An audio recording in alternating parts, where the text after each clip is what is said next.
There's nothing like snook hook sets at dawn or catching a tarpon in the moonlight. Find your next fishing trip made easy on fishingbooker.com and experience the magic of the Sunshine State or any other destination on your fishing bucket list.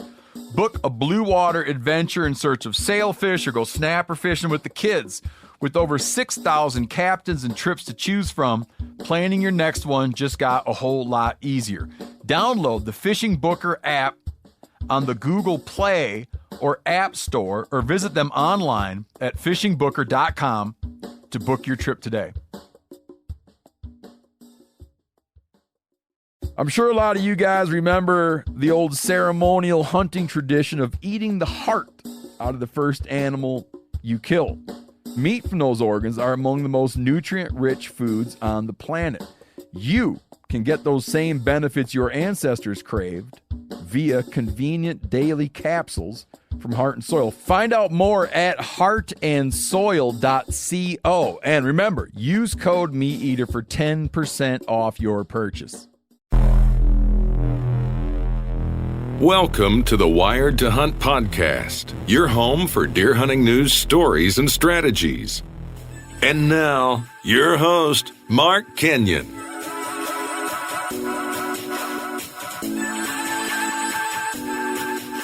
Welcome to the Wired to Hunt podcast. I'm your host, Mark Kenyon, and this is episode number 295. And today in the show, we put together possibly the greatest panel of saddle hunters in the history of podcasting to cover everything you need to know to become a saddle hunter.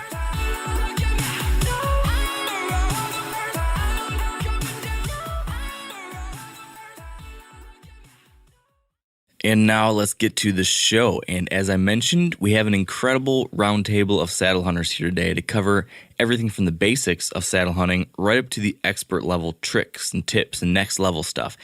I think more comprehensively than we've ever done before on the show. We cover everything you could possibly need to know to get going with a saddle. And you'll hear me say this in the interview here in a few minutes, but I want to reiterate it here at the top. I think you guys have noticed that I'm not big on pushing gear. Hopefully over the years, you've noticed that I'm not hammering you guys about needing this product or needing this one or name dropping this brand or that brand. I really don't like doing that very much because just personally, when I'm consuming or listening or watching other hunting media, I find it really annoying when other people are doing that. So I try to avoid that as much as possible. But in some cases, when I really am like very interested, very excited, really jacked about something, I do think it's worth sharing. And this is one of those cases where like I truly, honestly am so personally excited about how a saddle has changed my own hunting that I just can't help but share it with you guys and try to get some information out there for you guys because I really do think this is an option that can help a lot of people. And based off of the feedback and questions I've been getting over the last year since I first started talking about saddle hunting and using it myself, it seems like there's a lot of interest and intrigue out there from you guys too. So, helping us cover off on all things saddle hunting, we have the DIY deer hunting guru and my good buddy, Andy May. We have the godfather of saddle hunting and legendary Michigan bow hunter, John Eberhart. And we have super long-time saddle hunters and now manufacturers of the tethered brand saddle, Greg Godfrey and Ernie Power, to round out the crew. So, without further ado, I welcome you to the ultimate, and just let me take this back.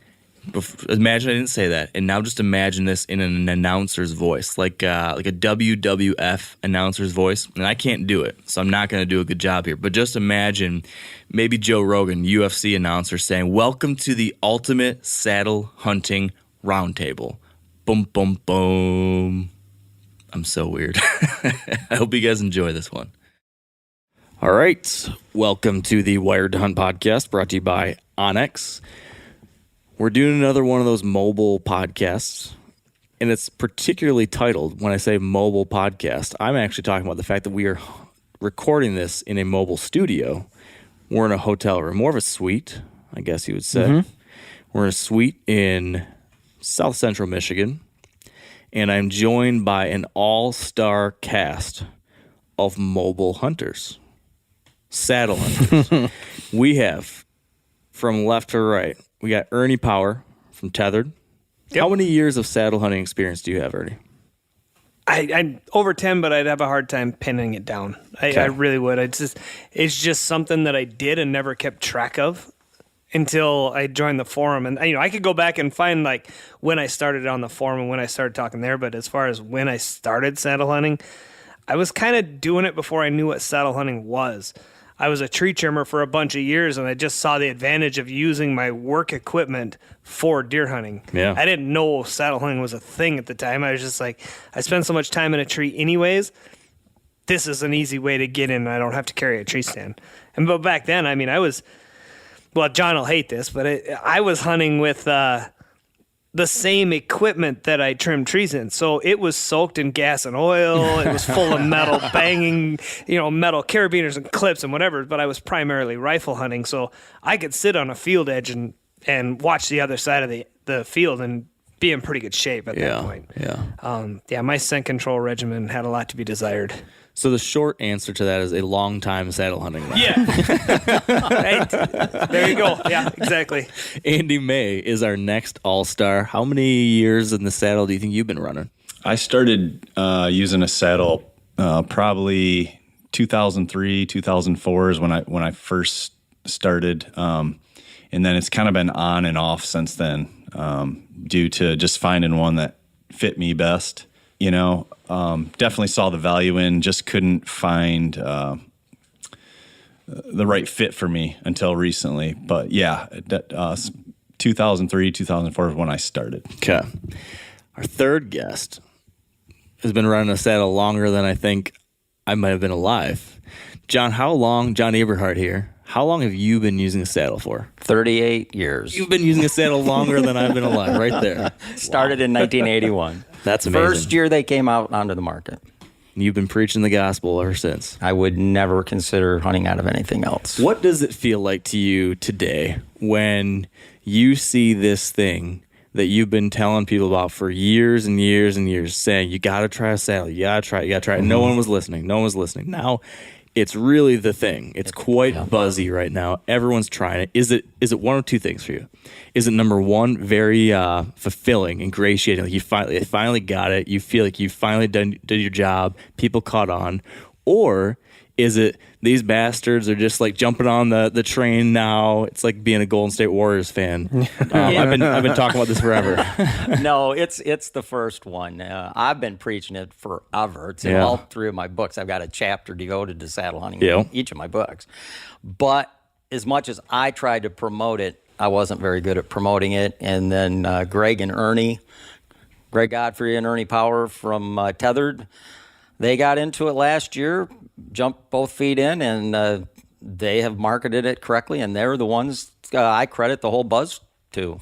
Trophy Line, when Trophy Line came out with theirs in the late 1990s, and then through the mid-2000, 2008, I think is when they went out of business, somewhere in there. They just didn't market it very well. It just didn't catch on. Now, these guys with social media the way it is today, and Greg being a master at social media, and Ernie being a master at engineering and getting things right, they're the ones that have brought it to where it's at. There is no way on God's green earth saddle hunting and the cult following it almost has right now would not be there without these two guys. So I credit it to them. And that brings us to our last man at the table, Greg Godfrey from Tethered. How long have you been rocking a saddle? I have been rocking a saddle since 2009. So this will probably be my 10th year. Year 10. 10th season. Yeah, this season. I've been doing it for 1 year. So what I'm going to do here is mostly just shut up and listen, because I've learned a lot in my 1 year, but I have realize there's lots and lots and lots more out there, and there's so many questions right now around saddle hunting because it's now becoming a thing that people have heard about now. They are intrigued by it. More and more people are jumping on board and saying, hey, it actually works. It's actually pretty awesome. And so now there's all these additional questions. Well, tell me about this. Tell me about that. What about this situation? What about that scenario? Is it going to work for me? It couldn't work for this. Today, I'm hoping with this collection of people, we can drill into all those commonly asked questions. We can get into some next level pro tips from some of the most experienced people out there. And I don't think we have to do this, given where we are today in the last couple of years, how far it's come along. But I still think we need to make a little bit of a sales pitch as far as why should I consider a saddle? So for each one of you, I'm curious one reason, like your top reason you can think of for why it's worth using a tree saddle. John, go. Mobility. Andy? Decrease in bulk. Ernie?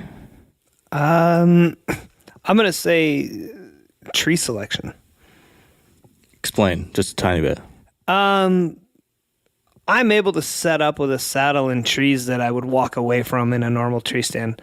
In a climbing, if you're carrying a climbing tree stand, you're looking for the tree that works for your climbing tree stand. If you're carrying, any kind of a lock on, you're looking for something that works for that. And with the saddle, I think it just opens up my doors a lot more. One of my favorite types of trees would be a big gnarly oak that starts out, 3-4 feet across at the base, goes up 7 feet, goes into a branch and a whole bunch of branches. And you can't get a climber in that tree. It's just not happening. You can get a lock-on in there, but by the time you climb up to your lock-on height and try and pull that lock-on up through the branches and try and get it up there, you're making just a nightmare of noise. And for me, it was just having that diversity of tree. And I just think it's more fun. It's the other thing. But the ability to hunt any tree instead of hunting for the tree that works with your equipment. For sure. What about you, Greg? Man, it's hard to pick one, but I would have to piggyback off what Andy said with the low bulk, also the low weight. I mean, they kind of go hand in hand, so if I had to pick another one, I'd probably say safety, but for me, it was always the pursuit of the most ultralight efficient system I could possibly find. So if I had to pick one, I'd say weight. Yeah. 100% have experienced all those things since finally trying one. And I'll add one more thing, which is the fact that it can be a huge cost savings. Because I just went through my first off season with a saddle. And so usually most off seasons, I'd be like, all right, I need like 4 more tree stands, got to get another couple more sets, and I got to upgrade my portable stand, whatever. This year I was like, oh, I'm prepping like 15 new trees and I don't need a single tree stand. I'm just going to climb up in my saddle, climb on down, I'm good to go. And nobody can steal it either. No, that's something that at least I didn't think about as much on the front end, but this year was like, all right, I'm on board with that. And I think, well, it's kind of like at the front end with cost, it can be a little daunting because if you were to go and look at everything you can buy, and if you're looking at it from a mobile perspective and you're factoring in sticks and the saddle and then all this other stuff that can go with it, it can get up there pretty quick. Yeah. But like you said, you buy once and cry once, and then you're done. Then you're done. I'm hunting out of the same saddle for the last 38 years. So I'm going to switch this season, but I've hunted out of the same exact one for 38 seasons. And probably 600 to 700 different trees I've prepped during that time, I would say. And so your only additional cost every year is just like 2,000 tree pegs? Yeah, pretty much. Yeah, that's actually it. Yeah. A new hammer. Yeah. But there's a lot more advantages. I don't know if you want to get into more advantages. Oh, we'll certainly get into them. More. Yeah. What else do you have, John? Let's keep talking. Let's keep talking about. Well, to go a little bit on what Ernie said, it's when you're hunting a destination location. Typically with a tree stand, a lot of times you have to set up off the side of a destination location and sit on 1 or 2 runways that feed a destination spot, like a primary scrape area or a white oak or apple tree or something. Whereas with a saddle, there's rarely a situation where there's not a tree at a destination spot that you can hunt. So that's one thing. You can hide behind the tree, use the tree as a buffer, especially at a destination area where you're going to have multiple does and some fawns, maybe some subordinate bucks hanging out at an apple tree or at a white oak tree or some sort of a food location. With a tree stand, you're kicked off to the side of the tree somewhat, so you have a shot to that destination spot. Whereas in a saddle, you use the tree as a buffer between you and the destination spot, so they can't see you. The trunk's between you and the animal. And you just peek around to the corner, and then when you get an opportunity to take the shot you want, you just slightly lean to your side, and you take that shot. And nobody, public land hunting, nobody can hunt your spot when you're not there. Theft is one thing, but nobody can hunt your tree stand when you're not there either because it's with you. And safety. It's definitely safer than any tree stand out there because you are tethered to the tree from the moment you leave the ground until you put your feet back on the ground. I feel like that's one of those things, though, from the outside there's a lot of questions. I get so many questions like, you actually feel safe in that thing? That looks sketchy. Just like it's so small, it's just around your waist. It seems less, I think from an outsider view, having not tried it, it just seems less comfortable to what we're used to versus just standing on a metal platform with a seat and you're wearing a full harness. It's just so different. But once you actually try it, you realize, I don't know how I could fly. I couldn't jump out of my saddle if I wanted to. No, and another thing that I always like to point out is the difference in intent from the way you use them. So in a tree stand, your safety harness, first of all, if you wear one, your safety harness is designed to catch your fall. You fall in and then hopefully that thing catches you. Well, with the saddle, the difference in intent is that it's designed to prevent your fall. The difference in catching and preventing is maybe subtle but big at the same time, because if you fall from a tree stand, if you have a tree stand harness, now it's hopefully saved you, and now you're dealing with self-rescue. And there are lots and lots and lots of cases where people have gotten injured, and I believe, John, you probably know this better than anyone, but I think there's even some cases where people have died from suspension trauma due to tree stand safety harnesses. Now, obviously, that's like the worst of the worst case scenarios, so it wouldn't be fair to focus on that, but it's also dishonest if you don't recognize that threat is there. Whereas from a saddle, the worst thing that can happen is you could really flip upside down, maybe if you were doing some seriously acrobatic stuff. Yeah. And then, you just have to pull yourself back upright. But the difference between preventing a fall and catching a fall is big. I imagine some serious bruises and pokes and scratches would be evidence of that too. Yeah. I've yet to have to test the safety harness, but I always wondered, like, that can't be a comfortable thing to fall, even though you might just fall at 2 feet or something, swinging and bang against the tree. Yeah, maybe you hit your ladder, maybe you hit your climbing spikes, maybe you hit something. I gotta believe you pinched some stuff that wouldn't be good. No, no. Yeah, it doesn't sound fun to me. So all that's to say, you're bringing us back to lunch. Bringing us back to lunch, yeah, really. Just how we started the conversation earlier today. You guys can just imagine how our conversations start here at lunch. But all this is to say is that this is something, this conversation we're about to have is something worth listening to. I've been kind of hammering it for the last year. John's been hammering it for decades. This thing is legit. The whole saddle hunting idea really has been a light bulb moment for me personally. And I avoid talking about gear as much as possible because there's so many people out there in the hunting world who are talking about gear and pimping this product or pimping that product, and it's overwhelming, it's too much, it's annoying, almost all of it's just paid for. And so because of that, even like companies I work with, I don't do like hard talks about them a whole lot. I'll use it, I'll share my experiences, but I don't do hard sells at all. This has been one of those products that ever since I started using Saddle last year that I actively have been excited to be like, hey guys, I'm doing you a favor by telling you this is something worth looking at. Like it really is. And so that's why I'm excited that we're all here together to get some really next level perspectives. I think we should cover some of the entry level questions still. We've talked about them before. I've done videos. John's done a bajillion interviews about them. We've all talked about the beginner stuff, but it's worth covering still. And then we'll kind of work our way into that next level stuff. So at a high level, maybe Greg, maybe anyone who wants to jump in here can kick us off with what are like the starter must-have items, because I get a lot of questions right now, like which pieces do I actually need? Like in the case of what you guys have with Tether, there's a whole bunch of different accessories, options. You can get the kit, you can do a la carte. What do I need to be dangerous and actually get out there? So at the outset, you've got to have a saddle, obviously, and there's a handful of companies, really only 2 or 3 right now, that are making a commercially available product.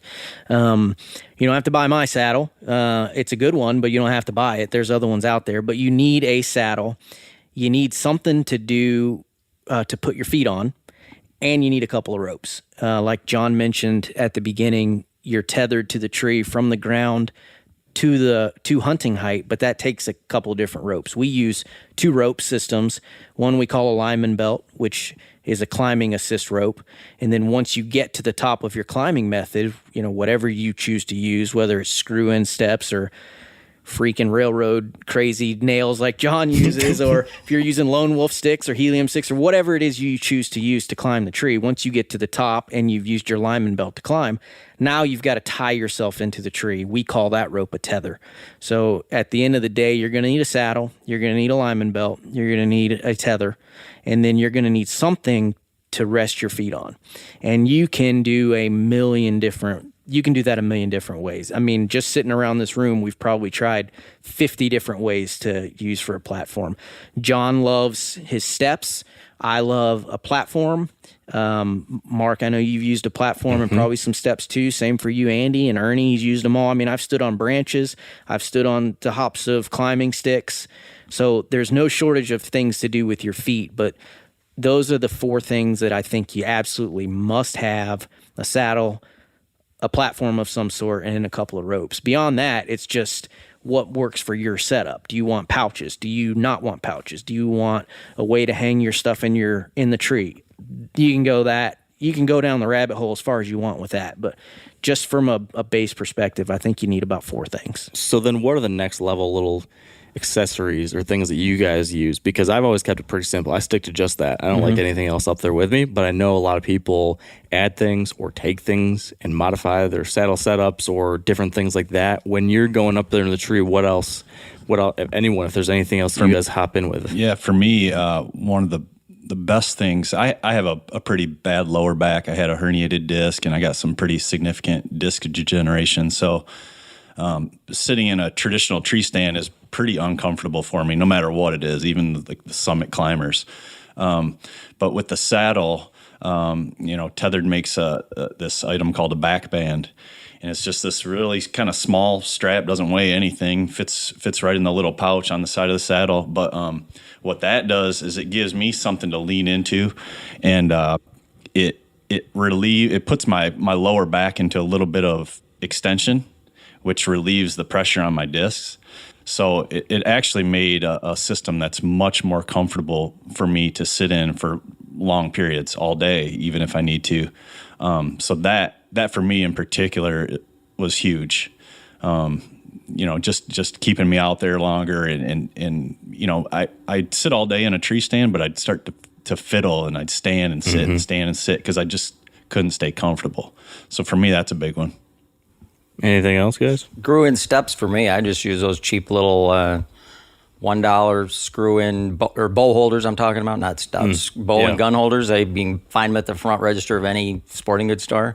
I usually use a Cranford one to get the hole started, because a lot of times those real cheesy, chintzy ones, they break. Yeah. So I always start it with a Cranford screw-in gun and bowl holder, because they're made out of really hard steel. And then I put the cheap ones in there and I leave those.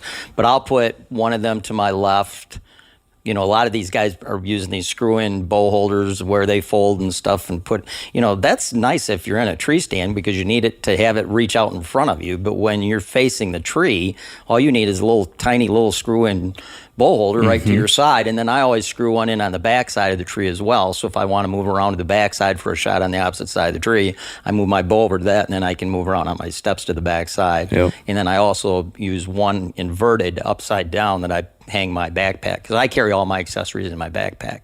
And as far as ascending the tree, what Greg was talking about a minute ago, you need a saddle, you need a lineman belt, you need a tree tether. Those are have-to-haves, and a platform or steps for your ring. But as far as ascending the tree, you'd use the same exact things you'd use to ascend on a hang-on. Yeah. So that would be no different as far as getting up to that spot.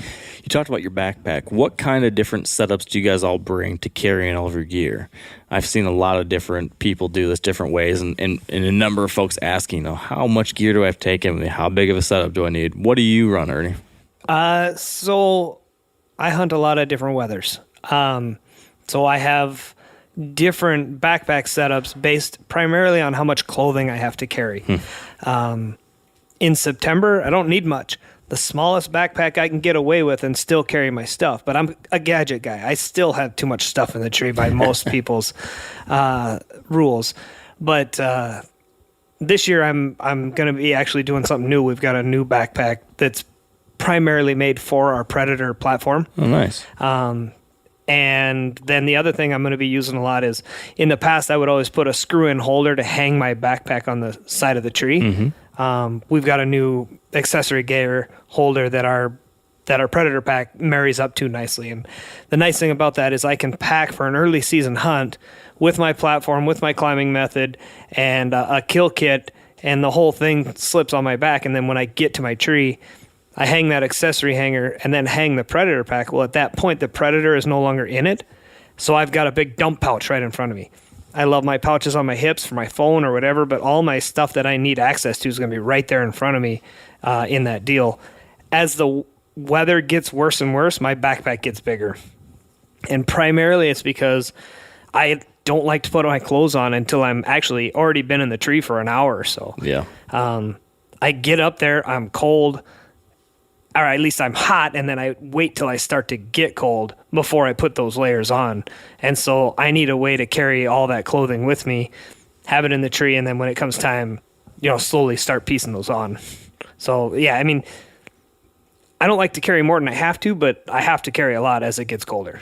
So what about when you're going in to hunt and how you're carrying all of your stuff in? So the way I run it, and I'm not very efficient. There's some guys who got a really efficient system. I wish I was more like that. I do not have an engineering or gear mind. So I always am like a fumbling idiot, even when I try to like fine tune what I'm doing. You gotta be quiet, or gotta be smart, or gotta be like slow as fast, and fast as, or what is it, fast as slow, or slow as smooth, and smooth Thank as you. fast. That's it. That's what I'm going for. There you go. That's the thing I'm looking for. See, I flub it up even from the outset. That said, I go in there and I usually throw my ropes in like 2 cargo pockets on the other side of my pant, and then I got the platform on just inside my backpack, and then I got my sticks on the outside of the backpack, and I'm wearing the saddle, sneak it in the tree. I put the first stick up, and then I take a step up, throw the second stick up, and then I tie on before I do that, I would tie my pull rope to my platform at the bottom of the tree and my bow. And then I climb up with my lineman's belt, finish everything off, get set, then pull up the platform, then pull up the bow, and once I'm all set, blah, blah, blah. But I probably take too many trips up or too many trips down or too many things going here and there. I've talked to some people who've got that nailed, how they do it in a really quick, efficient way. Who here's got the best efficient method for going in with a full setup like that? I think we probably all are pretty efficient, but man, I would kill myself if I had to take multiple trips up and down the tree. Ditto. I hunt in southeast Georgia where it is 95 degrees in November, so I have to be efficient and I have to be lightweight. And when I'm climbing with sticks, I'll climb a bunch of different ways, but on public land, I'll climb with sticks. And I take one trip up the tree, so first stick goes on obviously on the ground. Second one and third one get connected to my hips on left and right. And how are you connected to your hips? I use little rubber gear ties. Like those night eyes? Night eyes rubber gear ties, yeah. A lot of guys will make little loops of paracord that just fit over the cleat of your climbing stick. You loop it in there. You can do it that way. There's several ways to do it. I use the night eyes. Clipping them into something on your saddle then? Yep. Just with the loop Clip there? them onto one of the little molly hoops, molly loops right there on the saddle. It's what they're there for. Yep. Go up, second stick goes on off the left hip, third stick goes on off the right hip. So now my hips are clear. Pull up or hang my platform just like you do, and then climb on, tether, pull bow up, hang it, done. I can go from the ground to completely set up. If I didn't bring camera gear, it takes me an extra few minutes to set up all my camera gear. But if I didn't bring camera gear, I could be set up in most trees, unless it's really gnarly like Ernie was talking about. There's not many branches, not many splits. 5 to 7 minutes from start to finish, from womb to tomb, from tip to tail. And best ascension method, in your opinion, for mobile, like going in there with nothing, you like a pair of sticks most of the time, or what's your favorite? That's a tricky question. My favorite method isn't necessarily looked at nicely on certain properties. Hands down, if I have the choice, I'm using my spurs. Oh, yeah. If I have the availability to use spurs, there's no way to beat it. Because then I don't care. I'm never going to run out of sticks. I'm never going to have to take more than one trip. I put my spurs on. I walk up to where I want to be, set my platform, stand on the platform, take my spurs off. Now, I've seen this guy climb a tree in spurs multiple times now.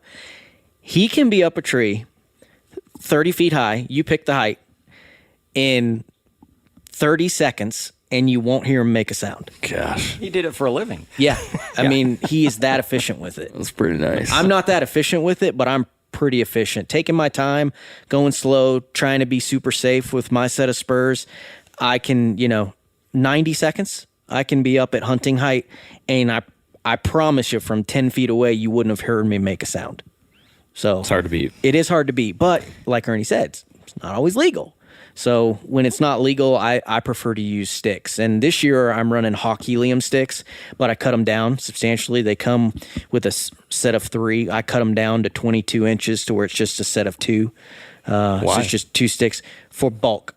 Like Andy said, I'm small. I'm only 5'7", so I don't like having the sticks on my back. They extend way up above my head or down below my butt. So I cut them down for basically for bulk. But then I also use climbing aiders because again, I'm only 5'7", so I don't have long legs like you. Unfortunately, my little Smurf legs can only go so high. So I got to use climbing aiders to give me that little bit of extra oomph, so I can get to 20 to 22 feet depending on the tree with only 3 climbing sticks. So can you explain what you mean by aiders and how you do that?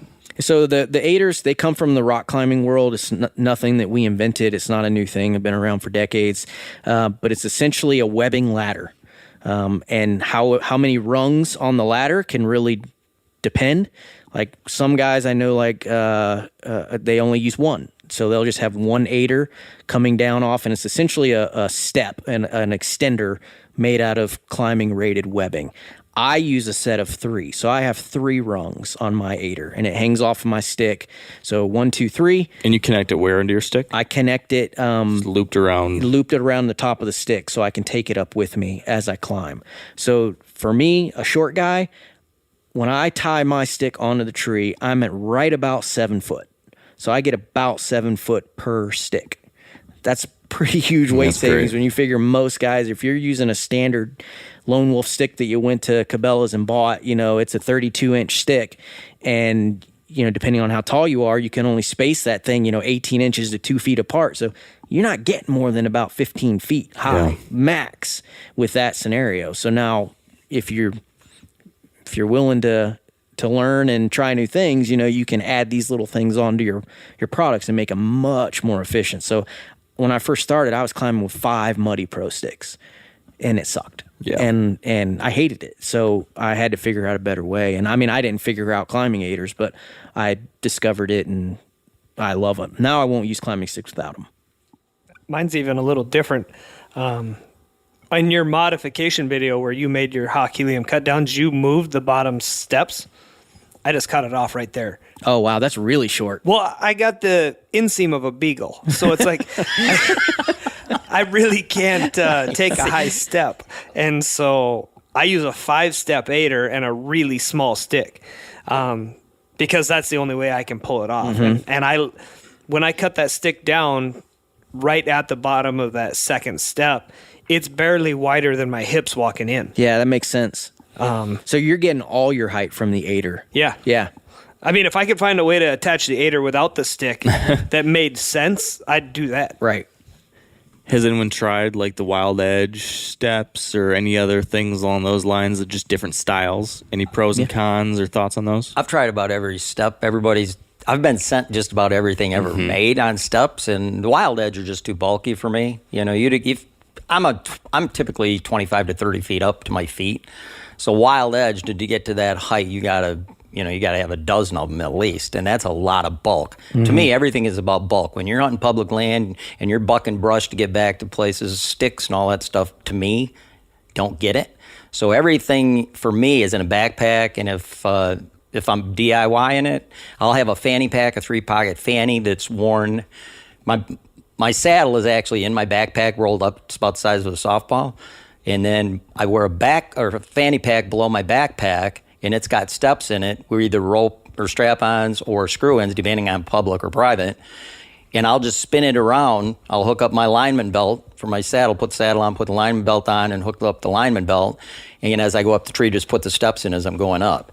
And one thing I wanted to touch on what Ernie said that's really important about saddle hunting, is dressing in the tree. You know, you mentioned you deal with weather. I'm in Michigan, so I deal with weather a lot too. And on an all-day hunt, it's not uncommon for me to change out my upper layer of clothing for possibly 5 times a day. You know, early in the morning with my entry, I want to go in light, so I'm going in light. As soon as my body cools off, which is still going to be before daylight because I get there so early, my body cools off, then I put on some layers. Maybe 10 o'clock, the sun comes up, I start overheating a little bit, I take off a layer. Well, with a tree stand, with a safety harness hooked to the back of your jacket, you got to take all that stuff off to change any layers. With the saddle, you just simply slide it down your waist a little bit, and now your whole upper body is totally free, and it's really simple to change your clothing out. Yeah. That's a big deal. And that's a very good point. Now, the lower body, same challenge, I guess, as you would have with a tree stand safety harness. Yeah, but typically it's your upper body that always has the heat issues. You can It's not your moderate lower. mostly with that. So, yeah. What other things? So we talked about the basic gear we need to be dangerous. We talked about the basic ways to get up and down. And I guess, Andy, did you have any different thing as far as how you're getting up and down? You use sticks most of the time, right?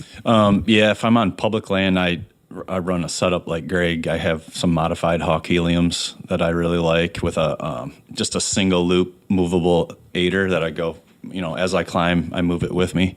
And then if I'm on like a permission piece or something, I usually use the Cranford screw-in steps just in a little pouch. They seem to go in really easy, and I've been using those. I think I got the idea from you, John, like, I don't know, 15 years ago, and I've been running those ever since. Yeah, hard to argue with that. It's hard to beat them. Yeah. It's hard to beat them. The bolts are nice, though. The bolts, though, yeah.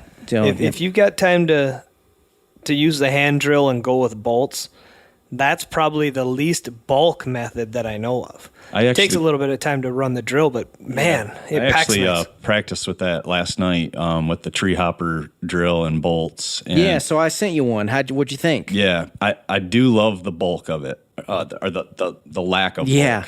You know, you could fit that in just a little tiny pouch. It was a little more time consuming. Not even a little. It was quite a bit more time consuming than, say, a Cranford screw in. But you make up, like going up the tree it is, but you make up a little bit coming down. You just pull those babies out. You don't really have to unscrew anything. So I'm gonna try it this year and see how I like it. It definitely, I can see some benefit there. Whether I'm gonna prefer it over the Cranfords, that's to be determined, I guess. Mm-hmm. One nice thing about that too, though, is if you're going to use the bolt system, you can go in August with a cordless drill and pre-drill all your holes. Then when you come back, it's just a matter of dropping the bolts in on the way up, pulling them out on the way down, and you can preset 50 trees and have one set of bolts. So now your time for setup is nothing because you did it all pre-season. And when we say bolts, what we're talking about for those that don't know these are grade 8 bolts that are about 6 inches long, right? And these are what do you think it is, the breaking strength on those, Ernie? You're an engineer. I wouldn't know off the top of my head. It's up stupid there. Strong, like thousands of pounds, right? This is basically like a 6-inch long grade 8 bolt. Yeah, it's 3/8 inch diameter. So you basically just drill out the little hole, drop in your bolt, and climb up that way. Go for it. What percentage of the time are you guys hunting pre-prepped trees with your saddles versus showing up for the first time there? I know, I think most of the time with you, John, you have a lot of pre-prepped trees, right? I go into each season with probably 40 pre-prepped trees, yeah. So for the rest of you guys, when you look at the fact that now, like, you're saddle hunters now, I think lots of times when people think of tree stand hunters, you've got your pre-prepped locations, and then, you know, maybe you'll have a run and gun set that you'll go to hop around every once in a while. But if you go into the season saying, I'm a saddle hunter now and I'm not going to do any of that, do you still like to go and have a lot of trees already ready? Or do you say, I'm going to save all that time I used to spend in the summer, and instead I'm going to scout or practice with my bow or do whatever else because I know I can just head in and hunt? What do you guys do? Well, if I could, I would always hunt a prepared tree. It's just easier. I don't sweat. It's just easier.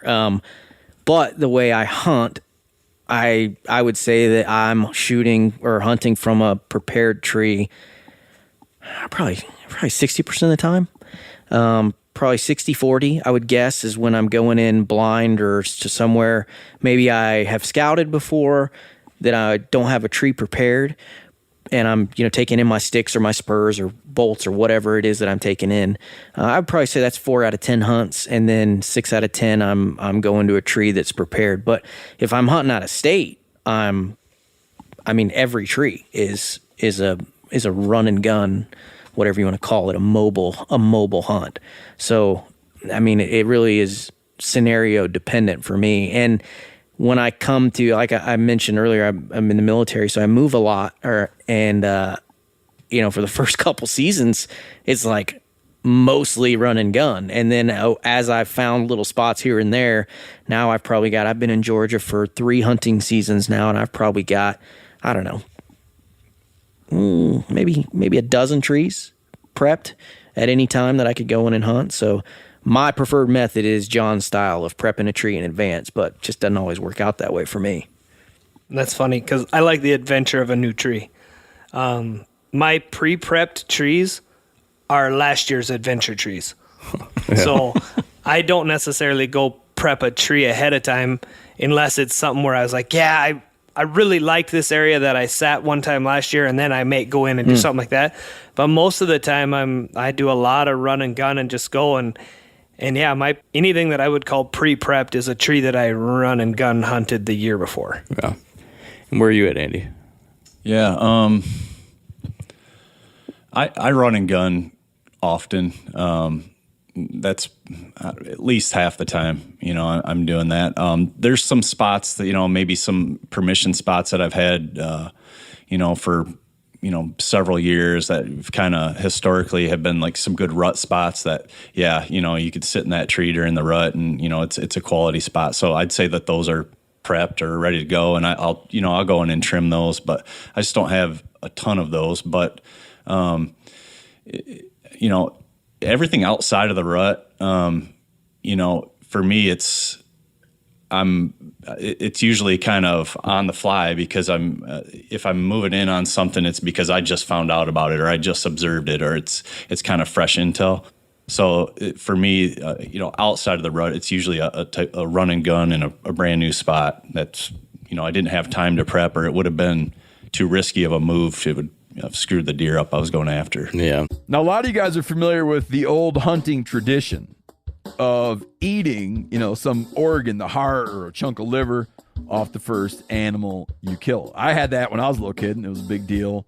Organ meats were always prized by frontier people who knew the importance of getting a lot of different minerals and nutrients. And as often is the case, those guys were onto something, because organs are among the most nutrient-rich foods on the planet. And you can get the same benefits your ancestors craved via convenient daily capsules from Heart and Soil, made exclusively from regeneratively raised, grass-fed, and finished cattle. Heart and Soil's unique freeze-drying process means all those important nutrients are trapped in, ensuring you experience every one of the benefits of nature's superfood in a clean, convenient, taste-free capsule. Find out more at heartandsoil.co. And make sure to use code MeatEater for 10% off your purchase. That's heartandsoil.co. Use the code MeatEater. There's nothing like snook hook sets at dawn or catching a tarpon in the moonlight. Find your next fishing trip made easy on fishingbooker.com and experience the magic of the Sunshine State or any other destination on your fishing bucket list. Book a blue water adventure in search of sailfish or go snapper fishing with the kids. With over 6,000 captains and trips to choose from, planning your next one just got a whole lot easier. Download the Fishing Booker app on the Google Play or App Store, or visit them online at fishingbooker.com to book your trip today.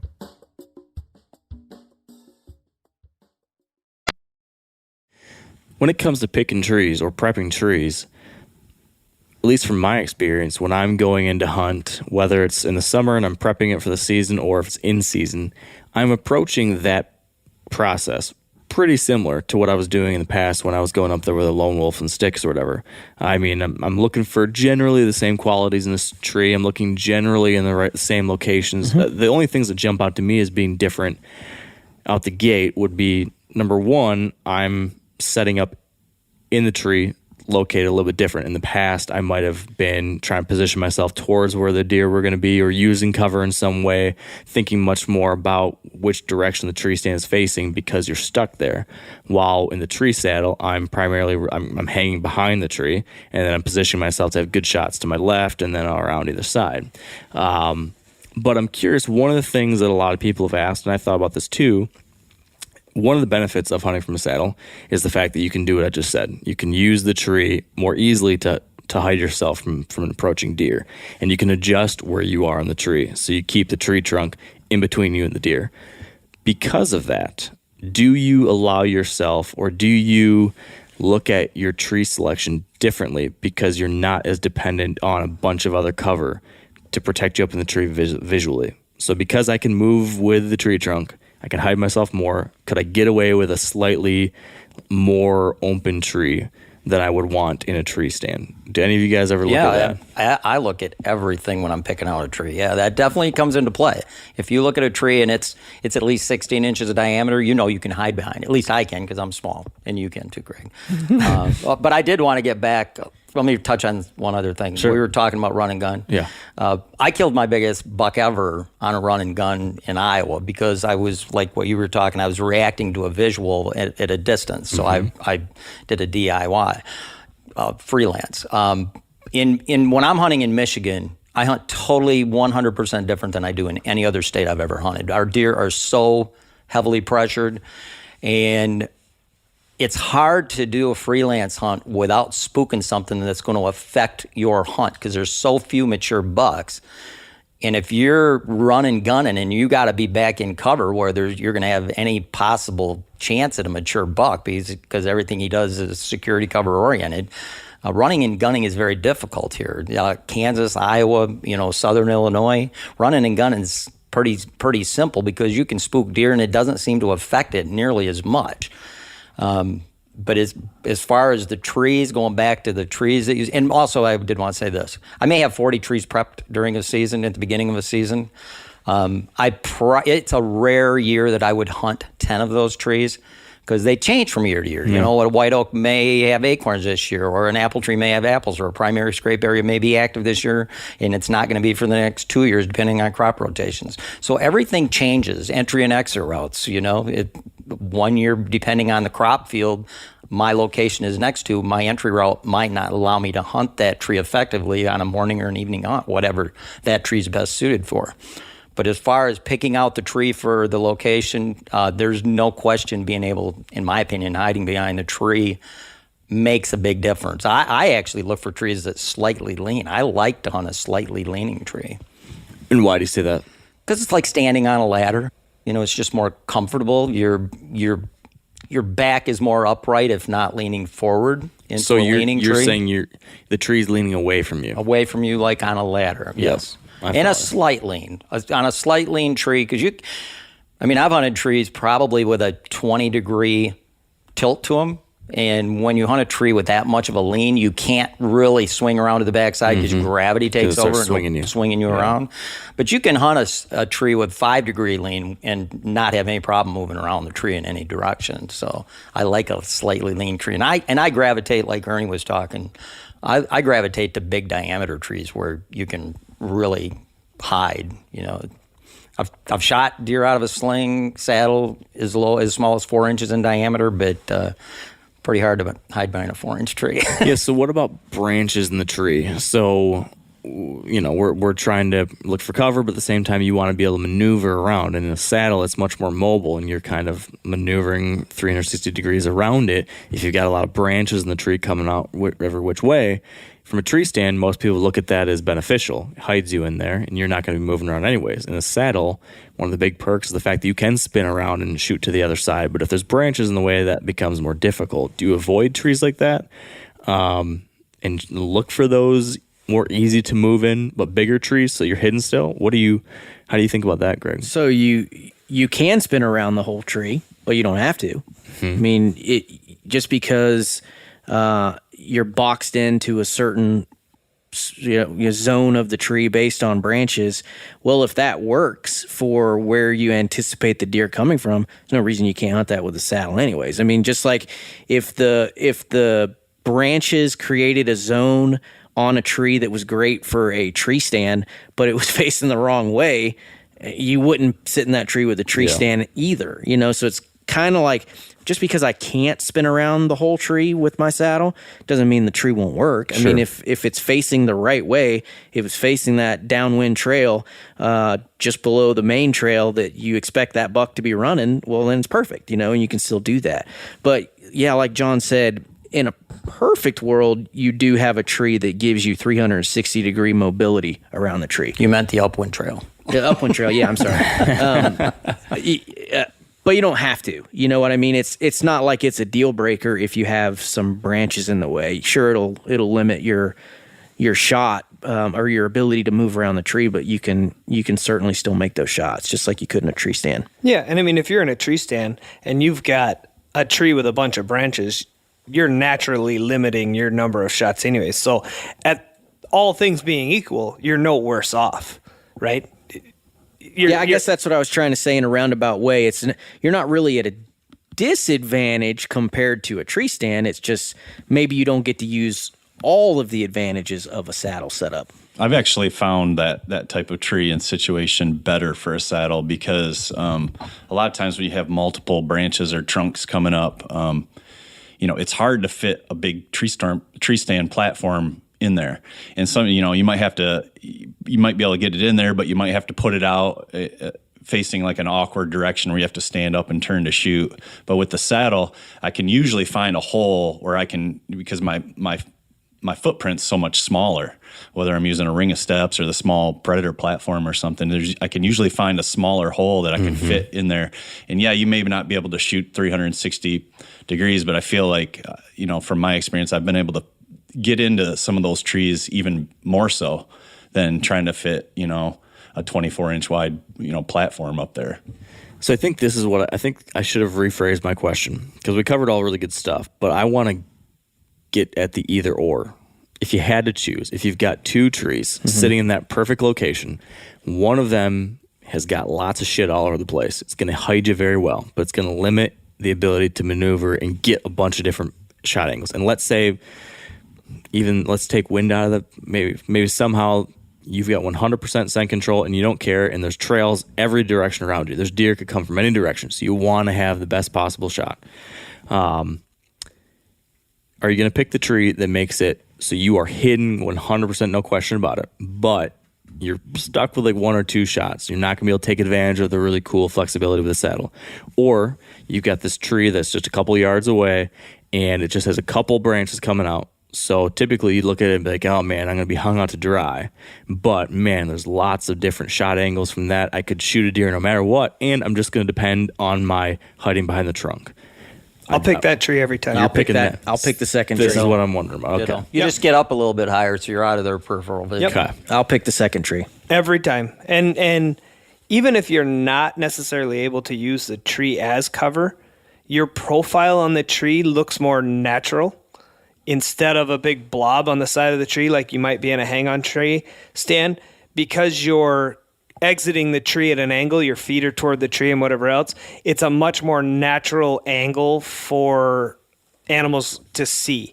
It doesn't strike it as odd as quickly.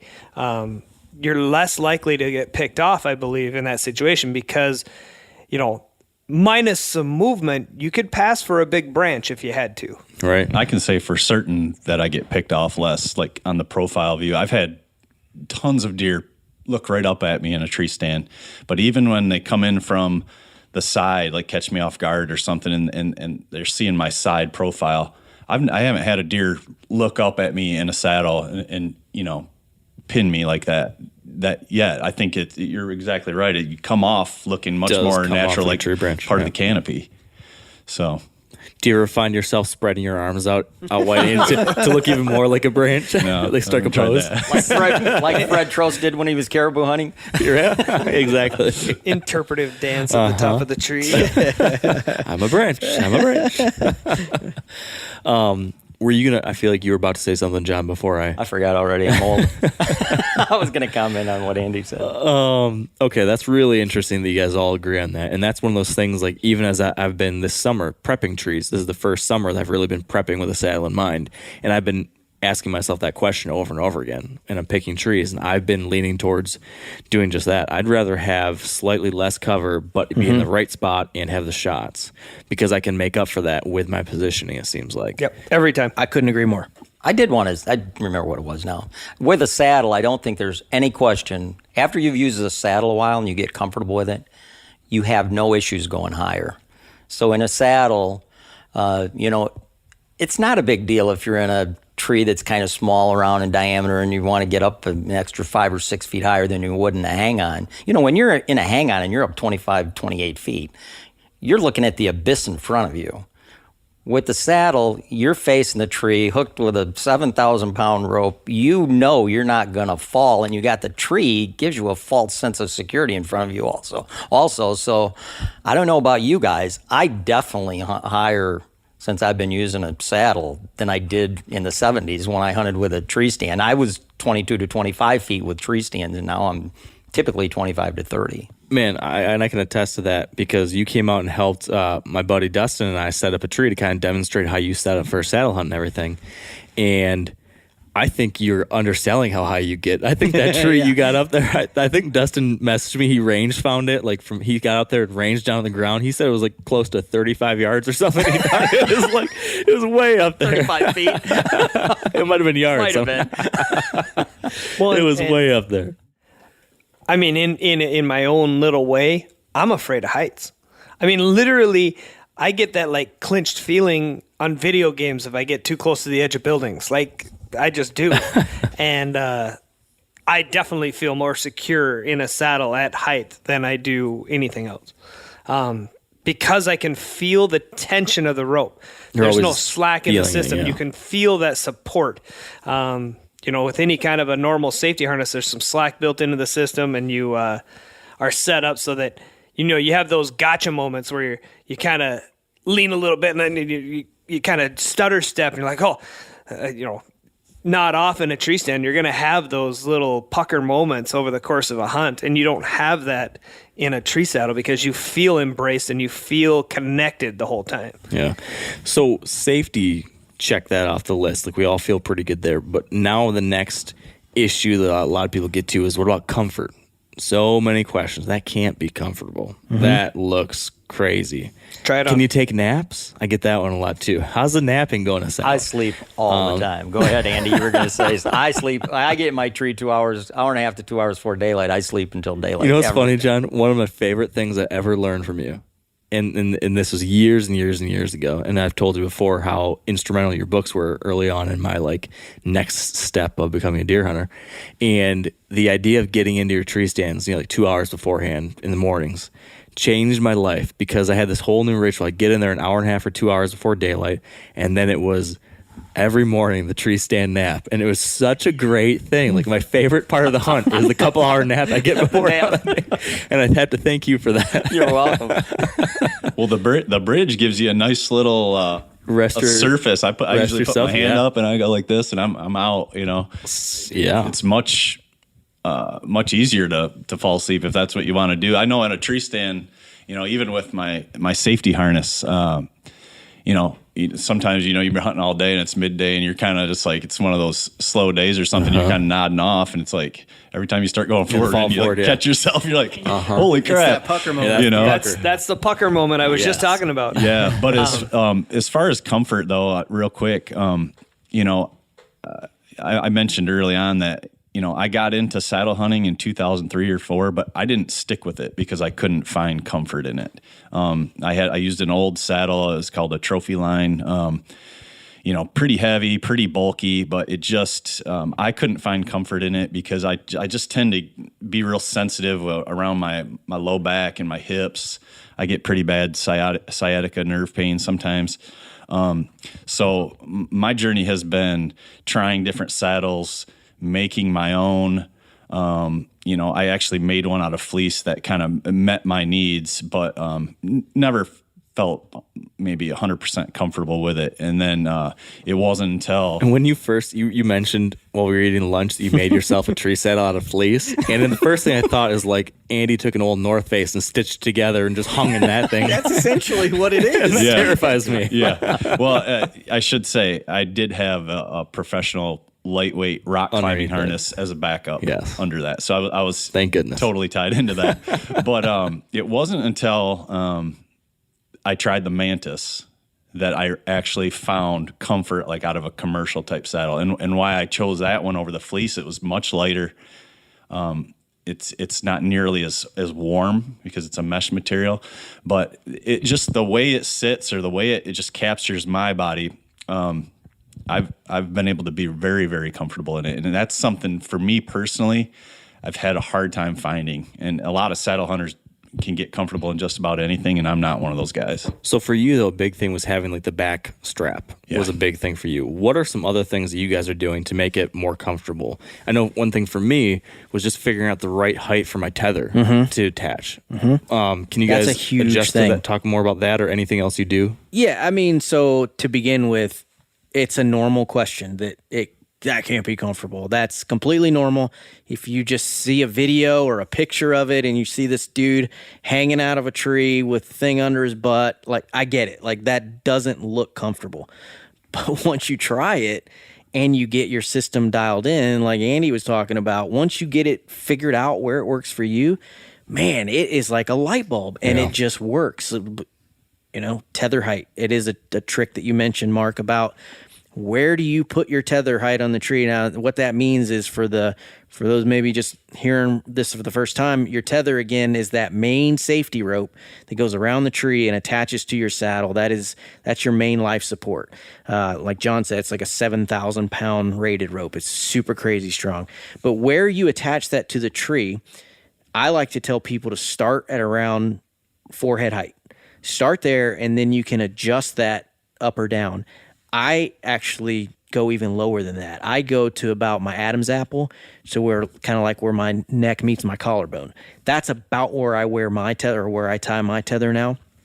I know guys that tie it as high as they can reach above their head.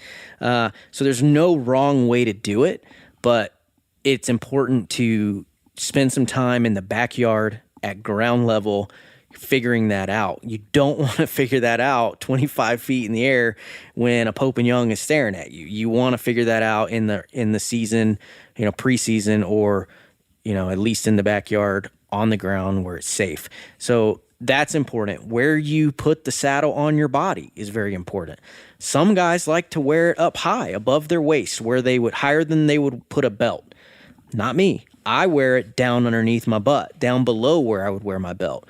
And there's every kind of option in between.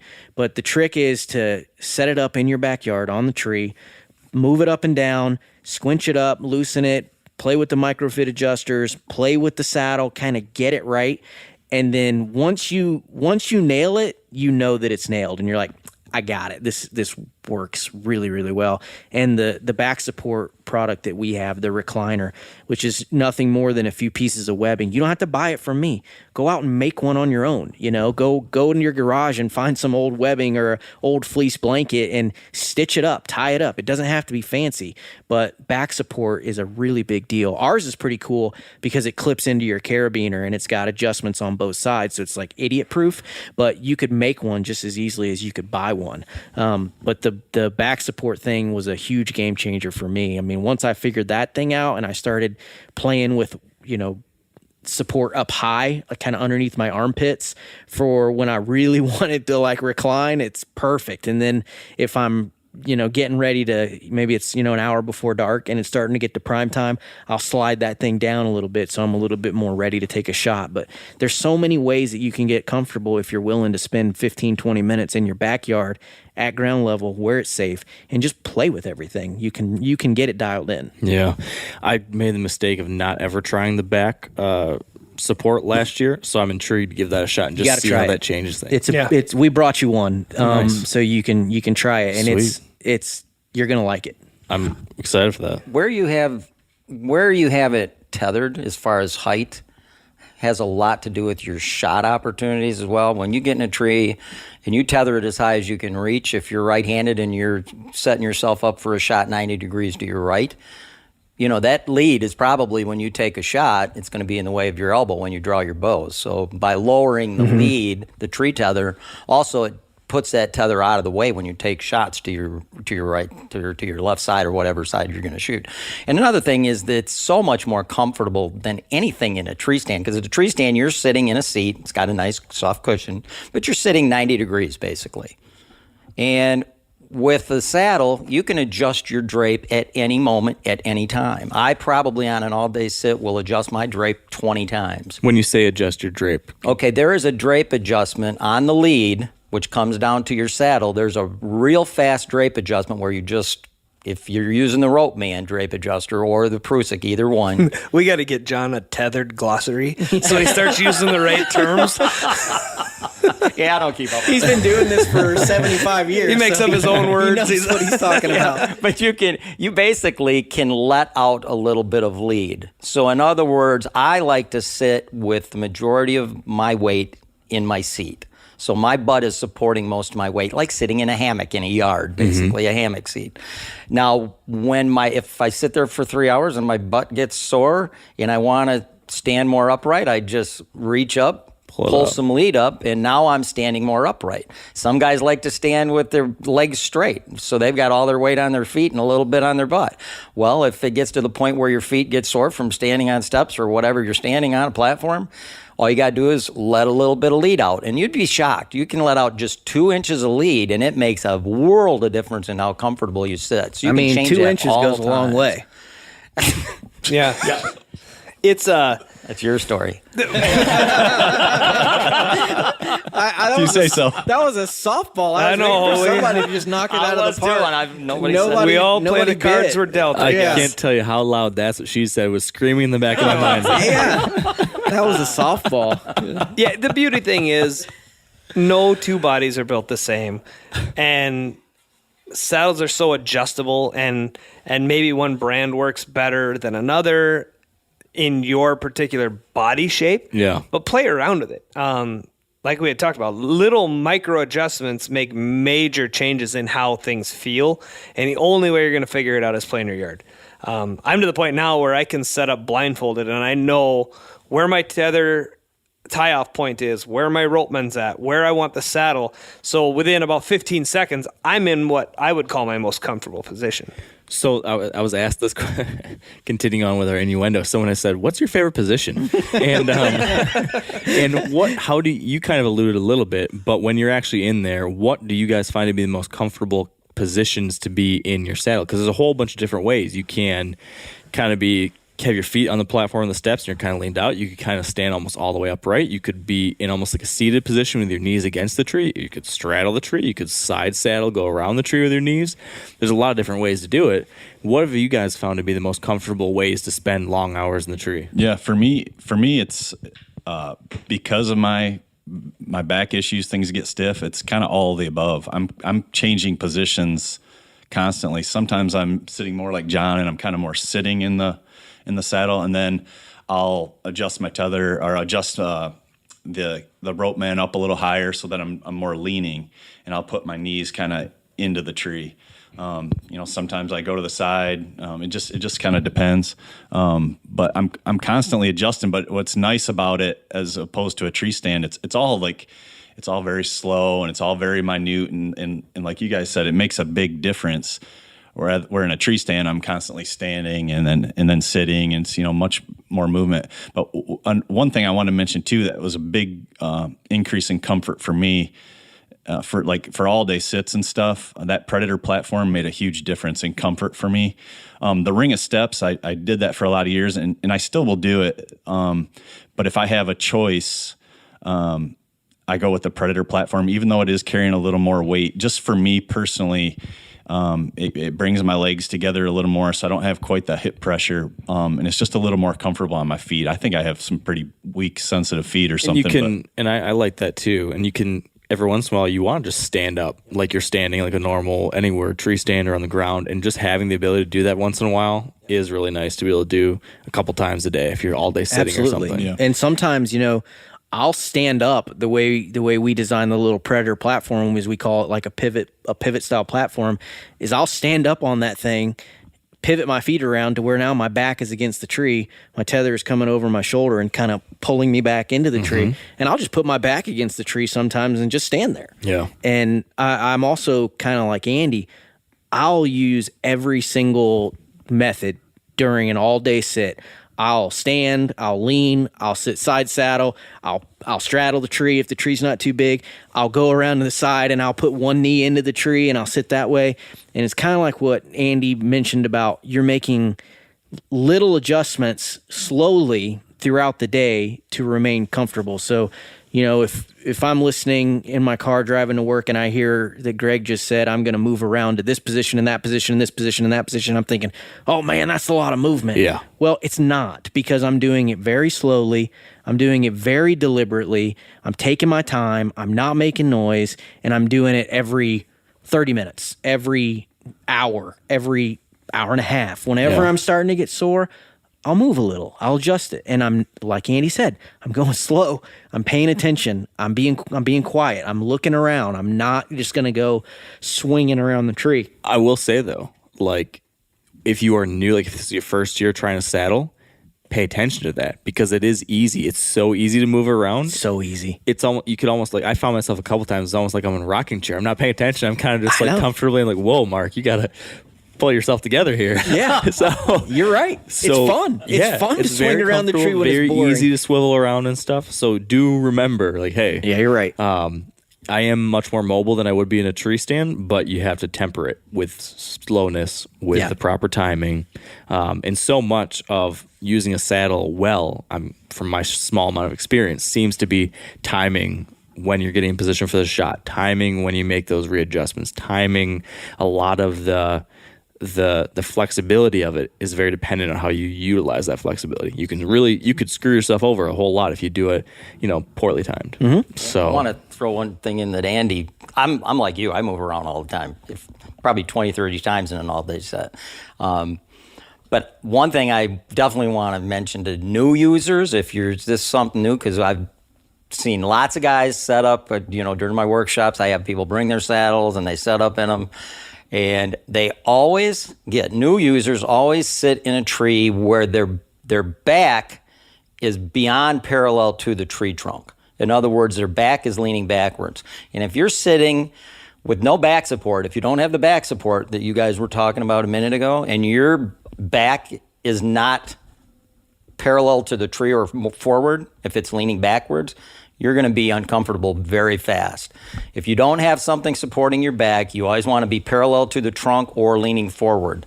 And another thing is, you had mentioned some people like the saddle where it's up above their waist.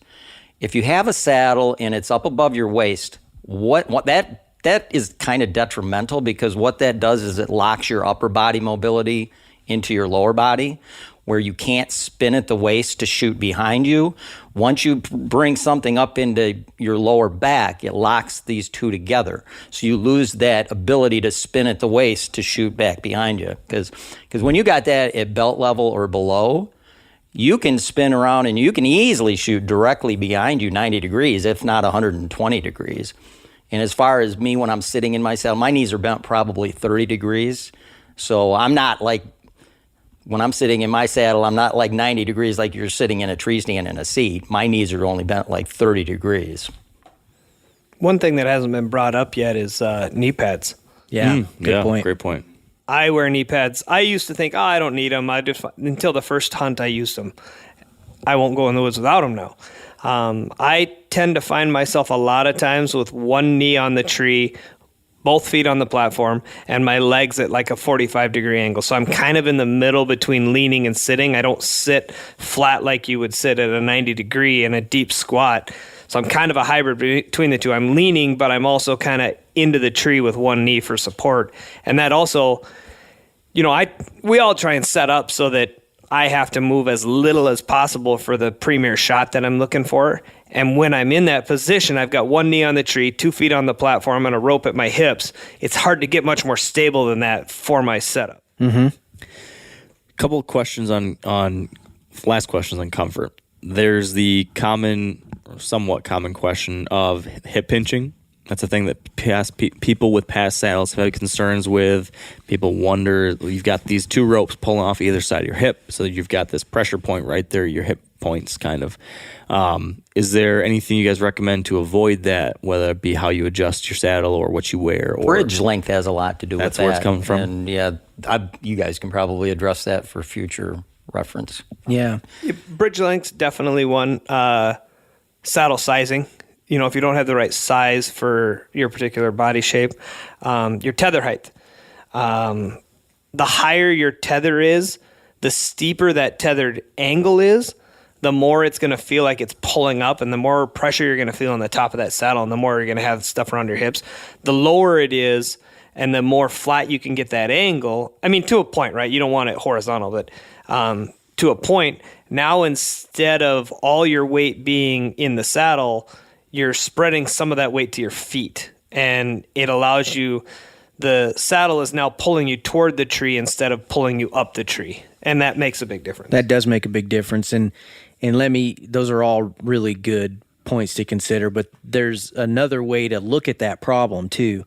So imagine if you went out and you hung your tree stand, and it's the first weekend of deer season. You haven't been in a tree in a year, essentially, and you went out and you tried to sit all day long. You would be so incredibly uncomfortable. Now, fast forward a month and a half into the season, now you can sit all day because your body has gotten accustomed to sitting in that tree stand and being still and being silent and focusing on your surroundings. It's the same thing with a saddle setup. I like to call it saddle shape because it takes your body just a little while to get used to the different geometry and the different physics. It's different to go from a tree stand where you're sitting on a metal seat versus being essentially suspended and hanging from a rope. The geometry is just different. The physics, it's just different. It's just going to put pressure, support, whatever you want to call it, in different regions of your body. I call it saddle shape. You got to get your body used to it. Your hips got to get used to it. When I go out and I hunt the first time in September, my hips are going to hurt a little bit. And I've been saddle hunting for 10 years. It's just because I got to get used to it again. So don't overthink it. Sometimes if you're new to a saddle and it's hurting in the backyard and your hips are getting a little tender, well, that's normal. As you get used to it and you start to figure it out more, it's going to get better. If it's unbearable, that's a different thing. Now you're probably looking at, do you have the wrong size? Am I tying in wrong? Am I wearing it way too high up above my belt? Is that uncomfortable? But if it's just a little uncomfortable, your hips are a little tender, a little sore, that might be normal. And it might just be that it's different geometry and you got to get used to it. And you got to get your body in saddle shape a little bit. The pressure hits somewhere, just even on a tree stand, like on your sits bone, after a while, it's like they'll start to get sore. Yep. And you relieve it, you adjust, you stand, you do what you need to do to kind of relieve that pressure. But when in the saddle, it's real easy to do that by just making some micro adjustments. You just change that pressure a little bit, and it takes like next to no movement. But going back off the hip pinch thing, one thing that really helped me. So when I use a ring of steps, it's kind of uncomfortable on my feet. So I tend to not put as much weight on my feet and put more weight into the saddle sitting. And when I do that, I usually will straddle the tree, which, brings my legs out wider, which kind of makes the saddle, I guess, more dig into the side of my leg. Some people can handle it. It's not a big deal. For me, it hits like a nerve, and it will kind of make my legs go to sleep sometimes. So when I have the choice, I prefer that platform. That made a huge difference in comfort to me, not only the bottom of my feet, but just having my legs together. That pinch that I was getting on the bottom of the saddle was like all but eliminated. Yeah. So that right there for me, from a guy that struggled with hip pinch, that pretty much solved it. Yeah. I did find that the platform for me too made it more comfortable. And I would say another thing back to platform, if you're coming from a tree stand hunting background and you're trying to go to a saddle, that's a really nice transition. I couldn't agree more. Saddle Comfort level. Yeah, your comfort level. It's like, okay, I understand what this is. This is a much smaller version than what I'm used to, but I can wrap my head around this. You stand on that. There's a certain comfort, and you can stand up every once in a while and get repositioned. Yep. There was only one hunt all of last year that I was uncomfortable in my tree saddle, and it was an all-day sit. And was your wife in the tree with you? No. Sorry, I had to throw. Thank goodness too. She would have been really mad with me. I forgot my platform. I think I had 2 random screw-ins that I found at the bottom of a backpack, and I was with a cameraman, and the cameraman had to be on one side of the tree. And so I had to be in a tree that was leaning back towards me. Oh, that's so the tree tough. was leaning back. I had no platform. So I've got 1 foot on a tree, kind of 1.5 feet on tree pegs, leaning back, and it was an all-day sit in the rut. That's brutal. And yeah, so I could never get stood up to readjust. And every once in a while, I know I talked to you, I was trying to figure out how to properly adjust my hips still to get the weight coming out at the right angle. And at that point, I wasn't quite getting it right. So I kept on wanting to readjust where my saddle was on my hips, but you can never stand up enough to get the pressure off of it to readjust. And so ever since then, I just said you cannot, or at least if you're going to be in wonky trees like that, the platform is really nice to have. Yeah, that was a recipe for disaster. Yes, it was. Bad setup. But this brings to mind another thing that I get a lot of questions about, and I had some preconceived notions, but I don't know, after you guys have talked to so many other people, what about bigger men and women? Can saddles work for really large people? I mean, when I say really large, I don't know. But I mean, I've talked to tall guys, wider guys, Mark? girls. Anybody in particular you're talking about? No one in particular. but I mean, but someone listening might think, is this going to work for my shape and style and size? Have you guys talked with people and found like, hey, people over 7 foot, this isn't for you, or people over 350 pounds, this isn't not for you? allowed. Like, I mean, is there any kind of? Have you heard any feedback? I've talked to guys that were 350 pounds using it back in the old trophy line days, and they had it's basically comes to your ability to climb to the heights to use it. You're right. Because it's going to be just as comfortable as sitting in a tree stand, for sure. You're just going to have a bigger seat. That's all. Now, a lot of you guys are familiar with the old hunting tradition of eating, some organ, the heart or a chunk of liver, off the first animal you kill. I had that when I was a little kid, and it was a big deal. Organ meats were always prized by frontier people who knew the importance of getting a lot of different minerals and nutrients. And as often is the case, those guys were onto something, because organs are among the most nutrient-rich foods on the planet. And you can get the same benefits your ancestors craved via convenient daily capsules from Heart and Soil, made exclusively from regeneratively raised, grass-fed, and finished cattle. Heart and Soil's unique freeze-drying process means all those important nutrients are trapped in, ensuring you experience every one of the benefits of nature's superfood in a clean, convenient, taste-free capsule. Find out more at heartandsoil.co. And make sure to use code MeatEater for 10% off your purchase. That's heartandsoil.co. Use the code MeatEater. There's nothing like snook hook sets at dawn or catching a tarpon in the moonlight. Find your next fishing trip made easy on fishingbooker.com and experience the magic of the Sunshine State or any other destination on your fishing bucket list. Book a blue water adventure in search of sailfish or go snapper fishing with the kids. With over 6,000 captains and trips to choose from, planning your next one just got a whole lot easier.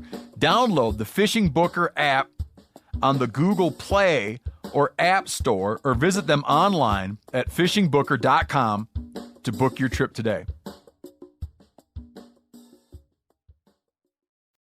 What have you guys seen from the manufacturing side, working with customers? Well, Taylor, look how big Taylor is. Taylor's a big guy. He's 300 pounds, isn't he? Taylor's like probably pushing 400 pounds. He's been on out of it. He's a giant. Yeah, and he loves it. I'm just kidding, Taylor. We love you, Taylor. Ernie, I mean, what do you think? Yeah, I mean, it really, at that point, it's just a matter of finding a saddle that's big enough for you. The materials will hold it, and if you can find one that's sized right so that it will match your body size and whatever else. And then it's, when you try and say it's like a weight limit, well, I mean, are you 300 pounds and 4 feet tall, or are you 300 pounds and 6'6", right? Yeah. Those are very two different body shapes. So it's a matter of what kind of fits your profile. But I've seen some really big guys. There was a guy, and I don't know his name, but he showed up at the show down in, I believe it was Birmingham. Remember that dude in Birmingham? I do remember that dude in Birmingham. He was that big? Was that memorable? Yeah, he was a big dude. I'm dude. gonna say he was 350. He was 3.5. I'm Nice. gonna say he was 3.5. Like if you were fishing, you would have mounted him. He was a big dude. Girthy 3.5. He was Yeah. a big dude. Yeah. Good for him. And he was rocking it. Yeah, I mean, he got up in our saddle, and he had tried on a few different brands and whatever else, and I'm sure all of them felt like bikinis on him. But it's like, it's just a matter of what works for each guy. Yeah. Yeah. Probably a comfort. Just each individual is going to have a different comfort level with things like that, and it's worth trying them on. Yeah. See But what fit. I John kind of mentioned this, but at the same time, a 350-pound guy is not sitting on a tiny ultralight tree stand either. I mean, that's going to be so incredibly uncomfortable. But you can do it. I mean, it's all a matter of Ernie hit the nail on the head of figuring out what size works for you and putting some time into making it work. Yeah, and probably the method of ascension is a big one too. Yeah, how it is. comfortable do you feel doing a mobile run and gun with sticks or climbing up tree pegs or whatever it is Right. you choose to do? That might be a factor to think about as well. And I would think stereotypically, your bigger guys like the feel of a ladder, a ladder stand, because they've got that nice structure that they can grab onto, and you're not as concerned about foot placement on your way up the tree. You've got a big rung to work on, and then when you get there, the seat is big. You've got room to sit in. So I mean, although we tell everybody to get in a saddle, I think some people just feel a lot more comfortable having a different type of a structure to work with. The biggest guy that I know of that has sat in this, when we first launched, a guy, a fella reached out that was a professional wrestler. I don't remember if it was WCW or WWF, but his name was Braun Strowman, and he's like... It just sounds big. He's massive. He's massive. He's like 6'6", 370. I want He to say wanted he us to was make a custom saddle for him. 6'8". But we ended up sending him an extra large, and it was snug on him, but he made it work. That's cool. And I mean, I can't imagine many people that big being willing to climb a tree to 20 feet high. Yeah. But yeah, that's a big dude. Like a Brock Lesnar. Like a Brock Lesnar. Oh, yeah. I mean, he makes Brock Lesnar look like a little kid. Really? I've seen them standing next to each other in photos, and he makes Brock look tiny. It's like Greg standing next to Andy at that point. It's like,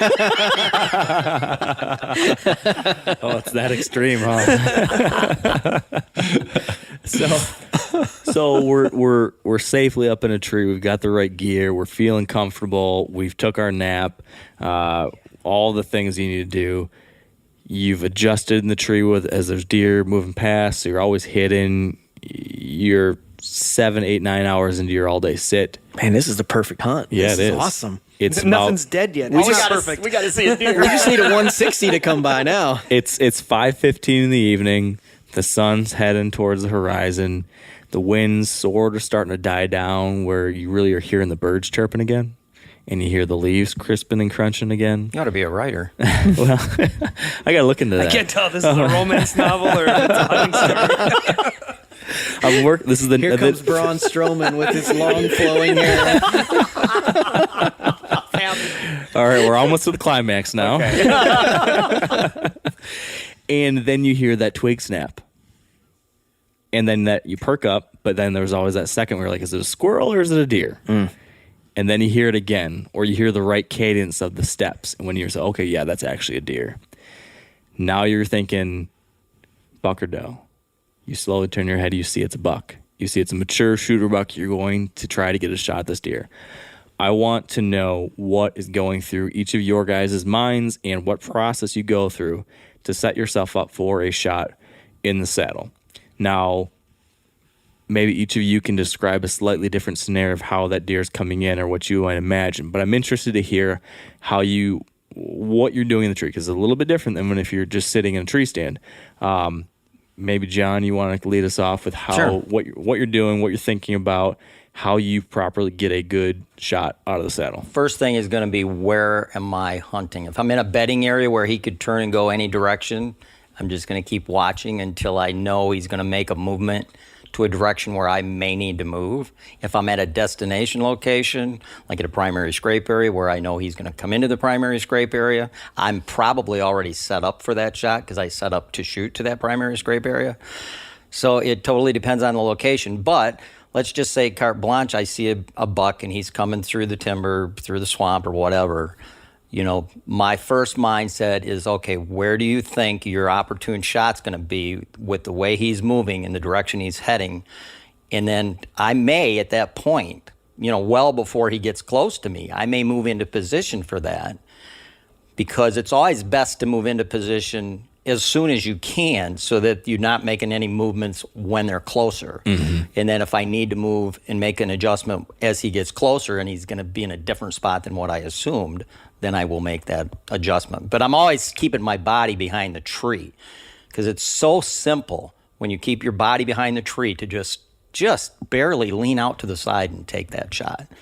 So it's always keeping my body profile so he can't visually pick me, because that's a big, big deal in the state I live in. And then just trying to figure out where he's actually going to end up, where you're going to get your shot and being in position for that shot.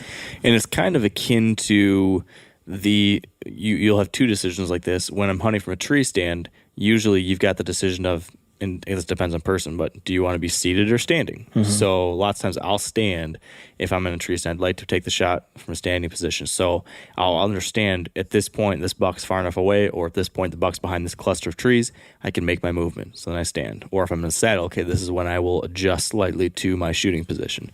And then you've got that next decision of movement, which is when do you draw your bow? And that's going to be something you have to think about regardless of what you're hunting from.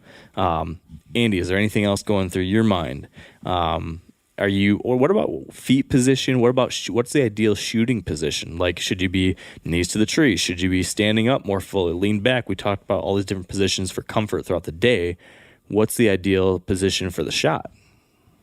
Well, go ahead, Andy. Yeah. I think, first of all, I have nothing really to add about what you said about as far as what to think about when a deer's coming. I mean, that's pretty much spot on, I think. One thing, shooting position, obviously, you got your kind of go-to shots, straight to your left. It's easy to make the shot, like John said, kind of in front of the tree where you just kind of peek around just a little bit. And even straight behind you is a really easy shot. Mm-hmm. If you're going to go to your weak side, that's always been a little more of a difficult shot for me. You can, go around the tree, kind of go around the radius and come from the backside and get to a certain point. And now with the platform, it's, what I like about that is that I can just kind of stand up on the platform and just kind of pivot, bring my bow over. And for me personally, it makes that shot much more easy. But one thing I like about it, a lot of guys worry about shooting from the saddle. I actually shoot really well from the saddle. And I think, it's because usually when I'm about to make that shot, I try to, if at all possible, kind of try to suck my knees into the tree and try to get more of a wider base. So I feel like hold on, explain that. When you say suck your knees in the tree, I try to make as much contact with the tree as possible. Your knees are up against the tree. Up against the tree, or maybe even slightly straddling. So what that does for me, it gives me a more solid platform. I don't feel like I'm trying to maintain balance from my feet all the way up. It's from my knees, or maybe even like the inside of my thighs up. So it's much less to stabilize. I feel more grounded to a point. And then another thing too is kind of when you're at least in most angles, or a lot of angles, when you're kind of hanging off the side of the tree, it puts you in that perfect T position, for a lot of shots. That's really important, as a bow hunter, to try to maintain that position, especially if you're going to, if you're going to try to take a shot out past, 25, 30, 35 yards, those are long shots with a bow, that stuff becomes super important. And a lot of times in that tree saddle, it just kind of locks you into that position because your hips are supported by the saddle. And yeah, you got those examples where the deer comes in lower where you have to kind of, compromise that form a little bit. But, I'm like John said, I'm starting to kind of ease into the position as I see the deer coming. I'm trying to anticipate the hole where this is all going to happen. So I'm trying to do that as soon as possible and not while he's standing there or closer to the tree. Yeah. So based off what you said, would you take just as long of a shot from a tree saddle as you would take from a tree stand to grumbling? Yeah. For me, I feel just as comfortable taking any length of shot out of the tree stand. It's all going to come down to the conditions of the weather, the deer's alert level, what I'm feeling comfortable with, at the time, that sort of thing. But I've practiced out of it just as long as I have just shooting in my flip-flops in the backyard, and I can shoot just as accurately out of it. Do you think that wind impacts accuracy more from a tree saddle or the same versus a tree stand? Wind as far as like if it's a really windy day, I'm just imagining like someone listening is going to think, oh, well, if I'm hanging from a rope, will I be moving in the tree more than I would on a tree stand? No. You're anchored in at least by your feet, if not more. Yeah, you can actually anchor in, kind of closer to, the midline of your body or closer to the bow. You can actually like shorten, that length from, your feet to the bow in a normal tree stand. If you're standing to, your knees or the inside of your thighs, you can kind of really get tight to that tree and kind of use that more as support. Now, it's just like a tree stand. If it's blowing and your tree's blowing like this, that stuff's going to affect you either way. But yeah, my favorite position to shoot from is with my knees into the tree, at least one. I love to put a knee into the tree, and then I'm supported with 2 feet, my hips, and a knee. That's my favorite way to do it. But kind of getting back to what you talked about a minute ago about what goes through your head. So I think it's important to bring up, like John really hit the nail on the head with describing the scenarios, but you got to keep in mind also that in a traditional tree stand, you can't shoot behind you because the tree's there. So you've got, 180 degrees that you can shoot in a traditional tree stand, maybe slightly more, but you can't shoot behind you in most scenarios. So in a saddle setup, I like to talk about it from the perspective of a clock. So if the tree's at 12 o'clock directly in front of me, 6 o'clock is to my back. In a saddle setup, when I hear a deer coming from noon or 1 o'clock, rotated counterclockwise back to 9, all the way back to 6 o'clock. So 180 degrees right there, slightly more, is a absolute piece of cake. That's the shot that I'm setting up for. That's the one that's the position I want the deer to come to. One of those positions on the clock from 1 o'clock to 6 o'clock. Where it becomes problematic, and you have to start thinking when you hear those footsteps coming, is if they're coming from the opposite way. What Andy said is the weak side, which is from 1 o'clock down clockwise to about 6 o'clock. That's what the saddle hunting community would call the weak side. And there's a few different ways you can execute that shot. John would probably walk around to the top side of the tree and shoot it, or he'd kind of probably walk around backwards and then spin around counterclockwise to make that shot. So that's what I'm thinking when I hear that deer coming, is which direction is he coming from?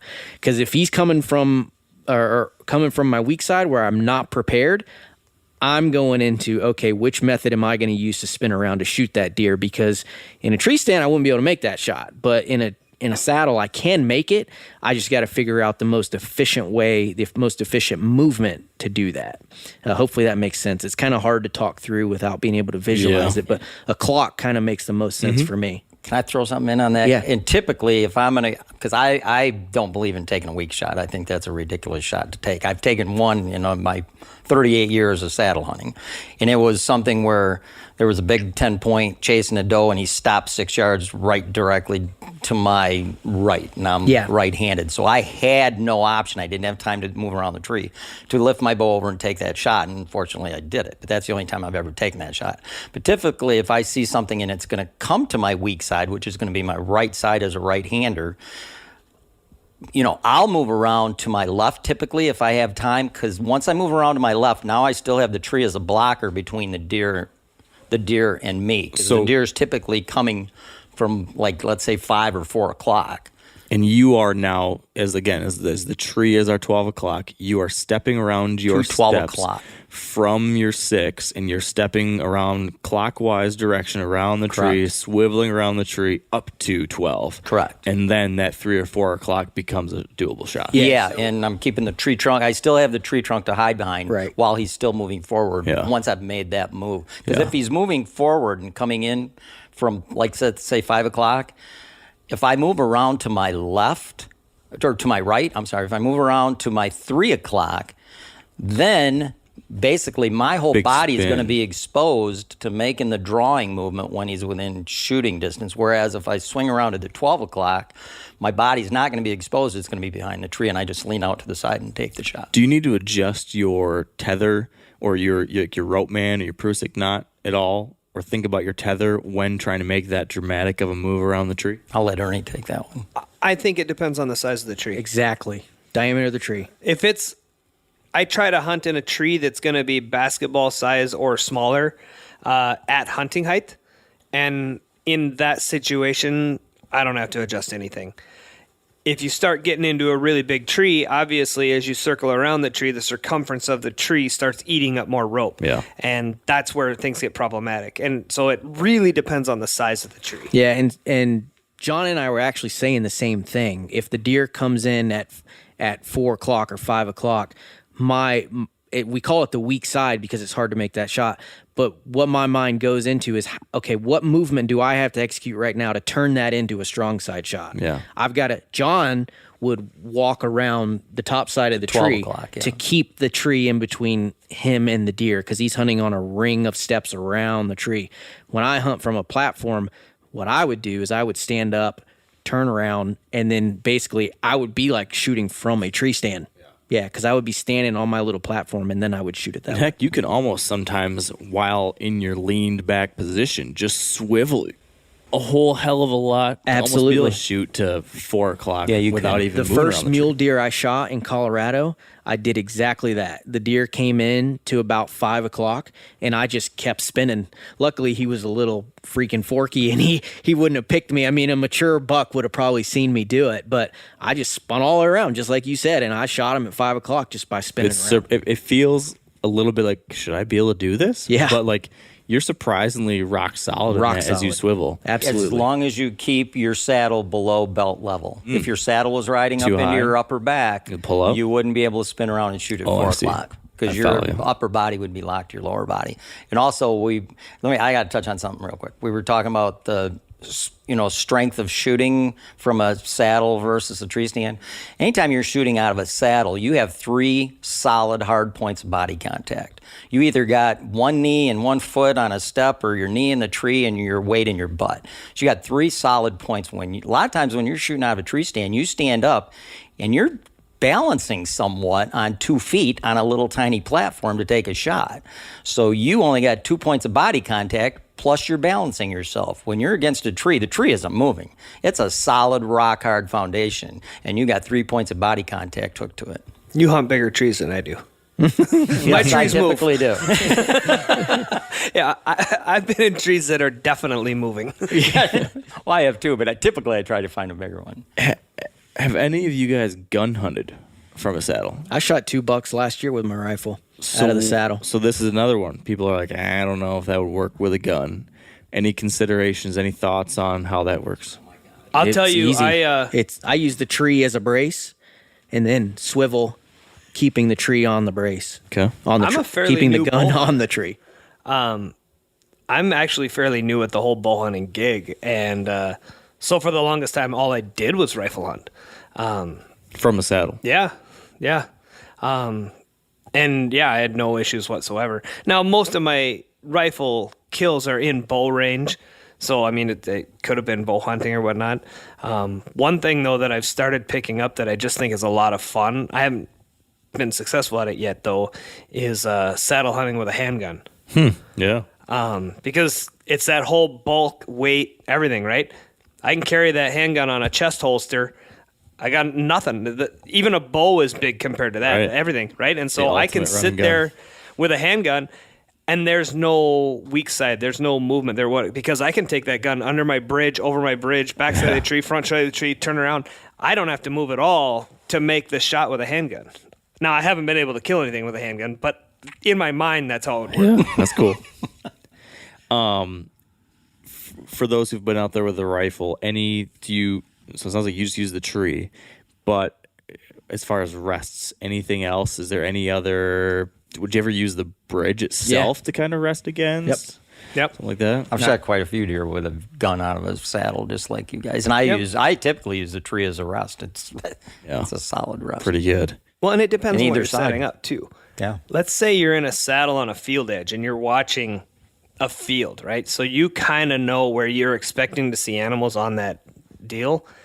You can take one of those 2-part swinging bow hooks. They're 10-inch sections. Mm-hmm. Screw that into the tree at a height that you think is appropriate, and now you've got actually a bar you can lay your rifle on for making the shot across the across the field. I never thought of that. It's like the mobile running gunner's ladder stand. Yeah, it absolutely Gun is. rest. Or a table in the woods. Yeah, exactly. Yeah, exactly. Only from a guy who would make a table in the woods could we get that kind of great little tip. But it does work. And you can have yourself a real stable arm to lay your rifle on if you can predict I'm going to be watching this field in this direction. Right. That's a great idea. Yeah. So I shot two bucks this past season out of my saddle, and both of them, let's go back to the clock analogy. One of them was at 9 o'clock. I mean, that's the saddle hunter's bread and butter right there. That's what you live for. And that one was so easy. Now, it was probably only 50 yards away. So, I mean, that was really easy. The other one was at, I'm going to say 7 o'clock. So I had to spin away from the tree a little bit. And that one was slightly more difficult. Just because I felt like I was balancing just a little bit more, pivoting away from the tree, but still it was only a 30-yard shot. I mean, I could have made it with my bow with a 300 Win Mag. I mean, I only had to get close to the deer to kill it. Yeah. So it was it wasn't hard at all. I could imagine maybe swinging away from the tree to shoot at, say, 6 o'clock, freehand, and a longer shot might be a little difficult. Yeah. That I don't know if I would take that shot, but. If you could manage to, like Ernie said, and hunt somewhere in front of you where you can use the tree as a brace, it's definitely doable. Well, and if you had to shoot a deer at 6 o'clock, all you got to do is move Spin around around. the tree. Yeah, and spin around. Yeah. Use it that way. Just let out a little lead and you can do whatever you want. Yeah. True. So we've got the shot. We killed the buck. We climbed back down the tree stand, or down out of the tree, gutted him, took our pictures, went home. Now we're going back and chatting with all of our buddies and our friends and saying, holy smokes, Bill, this thing actually works. It's more comfortable than I thought. It's easier than I thought. It's lighter than I thought. It's quicker to get up in the tree than I thought. And I don't need to buy 20 tree stands next year. But then your buddy Bill gets one and he tries it the next year. And he gets back, he's like, oh man, this went wrong. Or this went wrong. This wasn't as cool as I thought it was going to be. All these little mistakes that first-time saddle hunters might do nipped him in the butt. What is a thing or two you can think of as far as a common mistake that we can just nip right now and make sure that those common mistakes don't get made? I think Greg hit it right on the head earlier. You need to practice in your yard first to weed out all those mistakes before you ever get in a tree and hunt. Yeah. I think that's normal that you would encounter those types of things, little things, because it's different. I mean, I always like to think back to the guys that were first using the old Baker climbing tree stands, or when you transitioned from a recurve to a compound bow. You had the same naysayers. Oh, that wheel bow never work. My recurve's tried and true. I know exactly how it's gonna weigh. Blah blah blah blah blah blah. Same old stuff. So you just have to put some time into figuring out your system. If you take a climbing tree stand and the very first time you go out in the woods and put it on a tree, you don't know how the locks work, how to make it safe, how to make sure it's connected right, how to do it quietly, you're going to spook everything in the woods. You're going to scare them all away, and you're probably not going to be very safe, and you're going to be uncomfortable. It's a learning curve. So you got to spend a couple of sessions in the backyard shooting your bow at ground level. If you will do that, if you will spend 2 sessions in your backyard, 15 or 20 minutes apiece, you will work out 99% of the kinks right there. And then it's going to take you a few hunts to really work out the rest of that little tiny bit that you have left of the learning curve. But you can figure out most of it in your backyard in 30 minutes. In my opinion, I could be wrong, agree. but that's been my experience with most folks. I think a lot of guys expect comfort immediately. They expect it, they hear all these benefits of it, and they get it, and they try it on, and they get in the, try it in the backyard, and it's like, it's pinching my hips, or this isn't comfortable, or, like you said, not only do you got to get in saddle shape, but it's real important to get it dialed in, and that takes time. And you gotta do that before you go in the woods and hunt. Right. Don't figure that out 25 feet up. Right. When the Pope and Young is looking at you. Do it ahead of time. And it's worth just reiterating. I know it's been said several times, but little tweaks in how you tighten things or how you position things make a big difference in how it feels. So like making that little adjustment that Andy mentioned, it might just be just as much as tightening something half an inch. And all of a sudden you're like, oh, it's a lot better. But if you think right out of the box it's going to be perfect, no, because it's made to adjust for all sorts of different body types and sizes, right? Like you're supposed to adjust it to you. Yep. And that guy, going back to your example, the guy who went out in his saddle Bill. the first time and didn't like it, he's comparing it to how many years has he had to dial in his climbing tree stand, right? When you first bought a climbing tree stand, it wasn't perfect, but he's used to that now. He's dialed in. He knows how to use that stand. Now he's going to try something new and expect the same efficiency and the same comfort out of a new product. And you're just not going to get that. That's going to come with time. And that's where I think a lot of people just aren't patient enough to think about the first time they had a climbing tree stand. I mean, my first climbing tree stand was a tree lounge. And if there's a louder, more awkward stand to put in the tree than that, I don't know what it is. But I hunted with it for years and got to be where I could do it. Then I moved into some other brands and whatever else. But you have to use this stuff and get familiar with it so that it becomes muscle memory, like a process. You're like, okay, yep, this is how I do this. This is how I do this. I'm in, I'm going. You don't think about it, and you're already in your comfort zone. But that doesn't happen the first day. Mm-mm. I got a question for you, Mark. Why didn't Bill ask his buddy to show him how to use it? He's a stubborn bastard. Bill wanted all the trees to himself. He didn't want the guy to figure it out. Because the first thing I tell people is put 3 or 4 targets out around the tree you're going to practice in. Put some steps or platform 18 inches off the ground. Yep.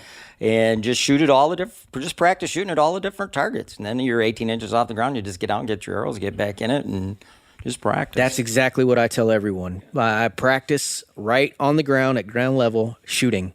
You'll work out most of the kinks right there. I'll add, though, take it one step further and practice ascending, too. Yeah. With your whole get up. Because you don't want to be practicing hanging all your sticks and pulling up your platform, pulling your bow and your backpack for the first time on opening day. And, you're already running an hour late and your wife was mad at you and you're stressed out and you forgot your rangefinder and then you don't remember how to get all these things up.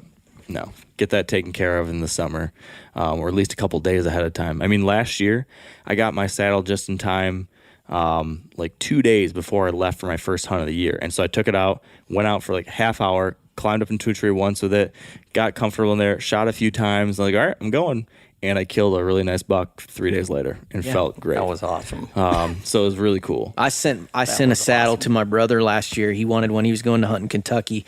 And I told him the same thing that I tell everyone. I said, make sure you set it up in the backyard, practice your shooting, get comfortable. Of course, jackass didn't do it. He threw it in his bag and drove to Kentucky and went out and hunted the first afternoon just cold. In the thing. And then at the end of the hunt or, during the middle of the hunt, I can't remember, we were talking every day, but he's like, Greg, I don't know what you're talking about. He said, I was comfortable in this thing from the moment I put it on. I don't know, Ernie, maybe you could add to this, but I would say probably maybe 4 or 5 out of 10 guys have that experience, that it was perfect right out of the gate. And that's not just with our particular models of saddle. That's just kind of saddle hunting in general. Yeah. Maybe 40 to 50% of guys kind of get it right away. And then the other half or 60%, maybe it takes a little bit longer. I was in that 60% where it took me some time and some figuring to get it done.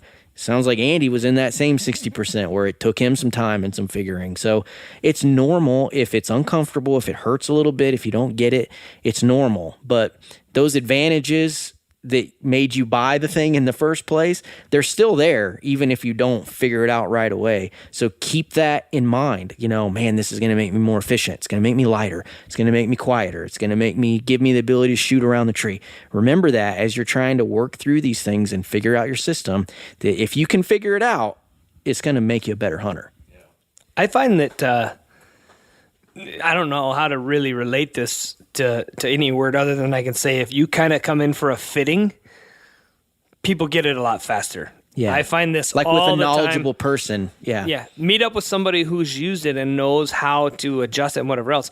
I find this all the time at trade shows, at saddle demos, at anything where a guy can try it on. Because I can look at somebody and be like, okay, you need this size. Here's how you put it on. Here's how you do it. Sit in here. And then I'll walk them through a couple of the adjustments and they can feel and witness, okay, this adjustment does this adjustment does this. And usually within 5 minutes, they're dialed in.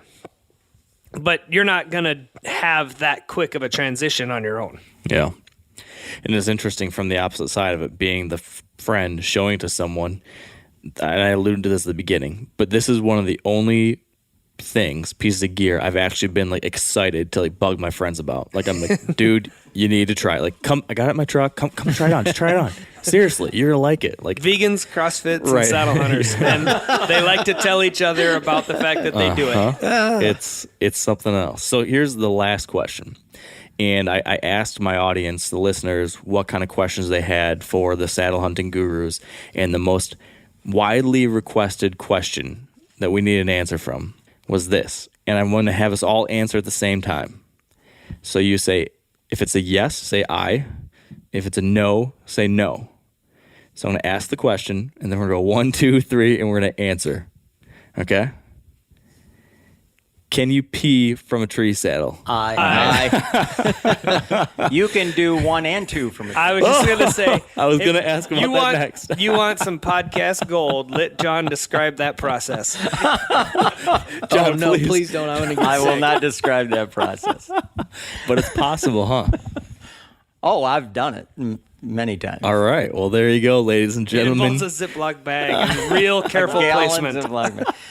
And one other thing on safety I want to throw in real quick. I have had 2 different fathers come to my workshops with their kids, teenage kids. One was a girl, one was a 12-year-old boy. And the mothers would not let their kids hunt out of tree stands. They would only let them hunt out of saddles because it was safe from the moment they left the ground to the moment they got back on the ground. And the one girl that came, they were from New York, Dad, and he brought his daughter, and they were after this one big 8-point, and she ended up shooting it on an all-day sit in the rain. Wow. He didn't even want to go. She said, Dad, I want to go. That's we got to awesome. go today. You got to give me a rain suit. And she ended up killing that big old 8-point. Good for her. It was awesome. That is great. We had an incident not that long ago, a couple months ago, and we had a bunch of people around, and we're trying on saddles, and we had somebody in a saddle who had never been in one. We didn't know at the time necessarily, but he had a health issue. And in my backyard, in a saddle, he went into a full epileptic seizure. It was in the shop. Yeah. It was on a concrete floor. He went into a full epileptic seizure. Zero control of any of his body parts. He kind of swung forward into the post, did his thing. We were able to kind of lower him down and whatever else, but that saddle kept him upright and off the floor. Yeah. And to add, he was not a small guy. He did not have the inseam of a beagle. No. He's 250. This is a big dude. He's 250. If he'd have hit the ground, it would have been bad. So it was very fortunate that he was is testing out that saddle. Well, my mom was really paranoid. This was that mom that was a helicopter warrior. And so the only place I bow hunted for most of my younger life was right behind our house. We had 3.5 acres. That's where I learned to bow hunt. It was our 3.5 acre property. And we had a good number of deer and a few bucks here and there, but on her life, she would not allow me or my dad to put a tree stand up back there. You had to hunt from the ground. But if I had a tree saddle back when I was 13, I would have had a hell of a lot more bucks on my wall. You'd have been spinning around like a ninja. I'm tethered, Mom. I'm attached. Got nothing to worry about. Are you an only child? No, I was the oldest, though. Yeah, that's the first. So with that, unless you guys have any other final thoughts you want to add. I got something. What do you got, Andy? There's a couple, maybe for me, that might even be some of the biggest benefits out of a saddle, and I'll make it quick. But I guess I don't have any one type of style the way I hunt. I often hunt from the ground. I often go into an area where I think a good deer is, and I don't have any plan as far as what tree I'm going to be in, if I'm going to be in a tree, access, all that stuff.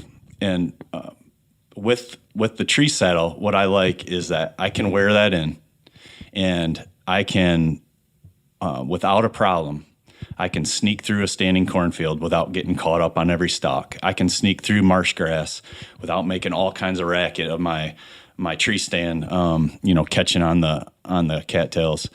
I can get into a spot and hunt from the ground and wear my saddle. And I did that last year and almost killed a great buck in Ohio. I can carry my heads up decoy, and I can have the saddle on, and I could, set that up, get 20 foot up in a tree, or I can set it up, hunt from the ground, and have everything I need on me or in my backpack. And I don't have to worry about taking this big 12-pound stand off and setting it. Or, if I spot a buck bedded, and this might not happen often, I could stalk him if I want to with that thing on. Mm-hmm. And when we used it in Nebraska, I was gonna say Nebraska's a perfect example. We had those saddles on. We were prepared to get up in a tree. We were prepared to glass a buck and sneak up on it. We were prepared to sit on the ground without any extra bulky gear that's catching on stuff. I mean, you can adjust, if you're hunting on the ground or still hunting, all that stuff comes into play, and it's all in a very small package that's with you without the bulk and the extra weight of a tree stand. So that really fits my style well. I don't always get up in a tree, but I always have it on. So the option is always there. Well, from our camp to where I ended up shooting my buck in Nebraska was over 2 miles, right? Yep. If I had been carrying a extra 13 pounds stand bulky with me, would I have made it that far? Or would I have been like, screw this. I'm just going to stop at 1.5 miles or something. But instead, I was wearing my saddle. I made it the 2.5 miles or whatever it was, and then I spotted that buck, and then I made a move, and then I realized there's no tree to get set up in, so I am going to hunt from the ground. But I didn't have to worry about all this other stuff. I could just squat right into that cedar tree and super duper flexible, and then I killed that deer. Perfect example. Great point. It's a fantastic point. We were the other day, Ernie and I were in Iowa with the hunting public, and Zach Fehrenbaugh made that exact point, but he added a little caveat to it. He said, if I'm carrying that tree stand and I'm going deep, he says, I almost feel obligated. Yes. Like I took it. Yeah. Well, I got to climb the tree and hunt out of it, right? Yeah. And he said what you said, Andy, that, I'll wear the saddle now and I'll walk in, and if I find a place on the ground, I don't feel bad about not climbing the tree or feel pissed off that I just carried this boat anchor back here for 2 miles. I think it's a really versatile. It's versatile, but it's good insight to hear that. A golfer doesn't carry one club.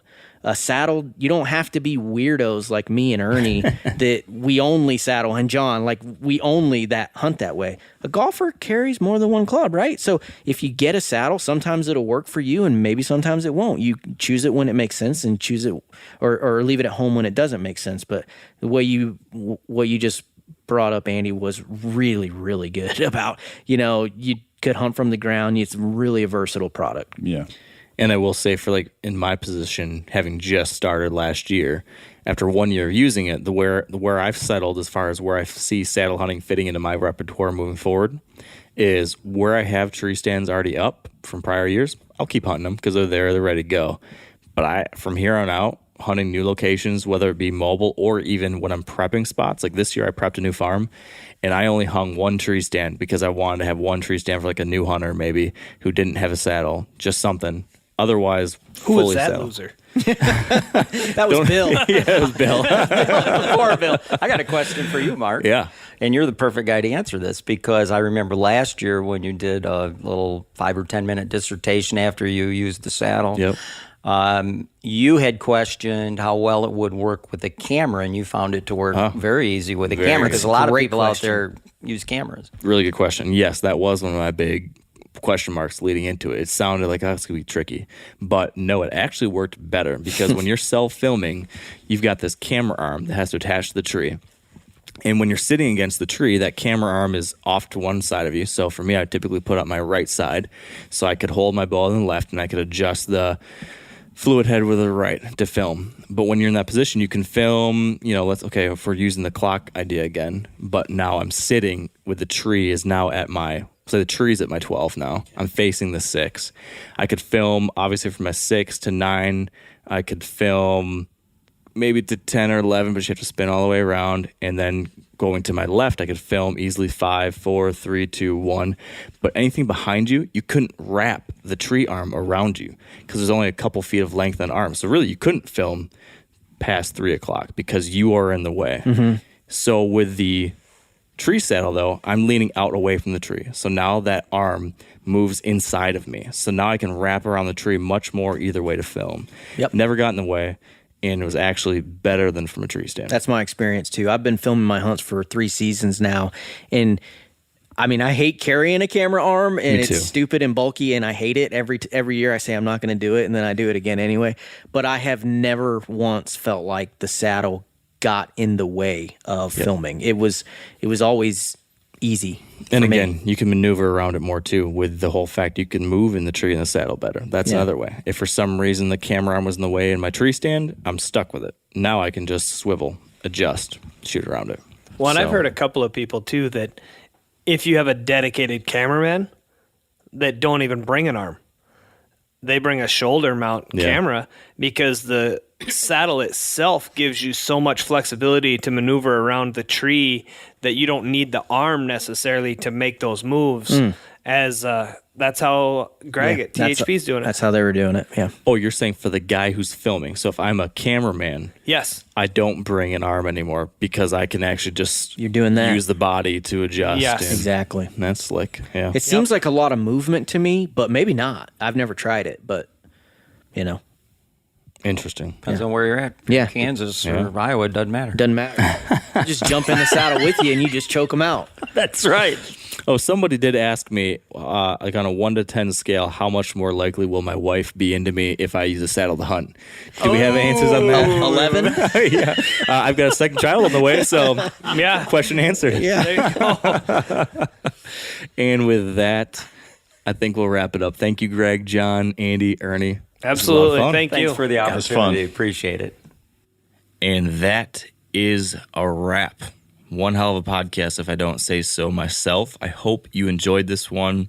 If you haven't taken the leap into saddle hunting, we were just hammering it hard for 2 hours all about it. You know what I think about it. I do think trying them on, feeling it out would be helpful. Feel free to reach out. Let me know what kind of questions you have, what concerns you might still have. Hit me up on Instagram at Wired to Hunt, or go to our Wired to Hunt Facebook page. Leave a comment and question under this post for this podcast. We'll do our best to answer those questions and get you more info if you need it. So until then, I know a lot of you guys are starting your hunting seasons here any day now. Wow, that's a crazy thing to say. I still can't believe it. As you're listening to this, I am either still driving or I've arrived in North Dakota and I'm setting up on a bluff, doing some long-distance scouting, and I am pumped. I'm so excited. This is the time of year we've been working towards for months and months and months, and now it's time to execute on that game plan. So I will leave you all with the most good luck I can possibly send your way. I'm going to be sending all the good vibes I possibly can out to all of you folks listening. Good luck. Have a great time. Be safe. And until we chat next, stay wired to hunt. I'm sure a lot of you guys remember the old ceremonial hunting tradition of eating the heart out of the first animal you kill. Meat from those organs are among the most nutrient-rich foods on the planet. You can get those same benefits your ancestors craved via convenient daily capsules from Heart and Soil. Find out more at heartandsoil.co. And remember, use code MeatEater for 10% off your purchase. You ever get that feeling the walls closing in, the concrete jungle suffocating you? You crave some wide open spaces, the chance to connect with nature, maybe in a spot all your own. Well, head over to land.com. They've got ranches, forests, mountains, streams, you name it. Search by acreage. You can search by location. You can search by the kind of hunting and fishing you're dreaming of. Land.com. It is where the adventure begins.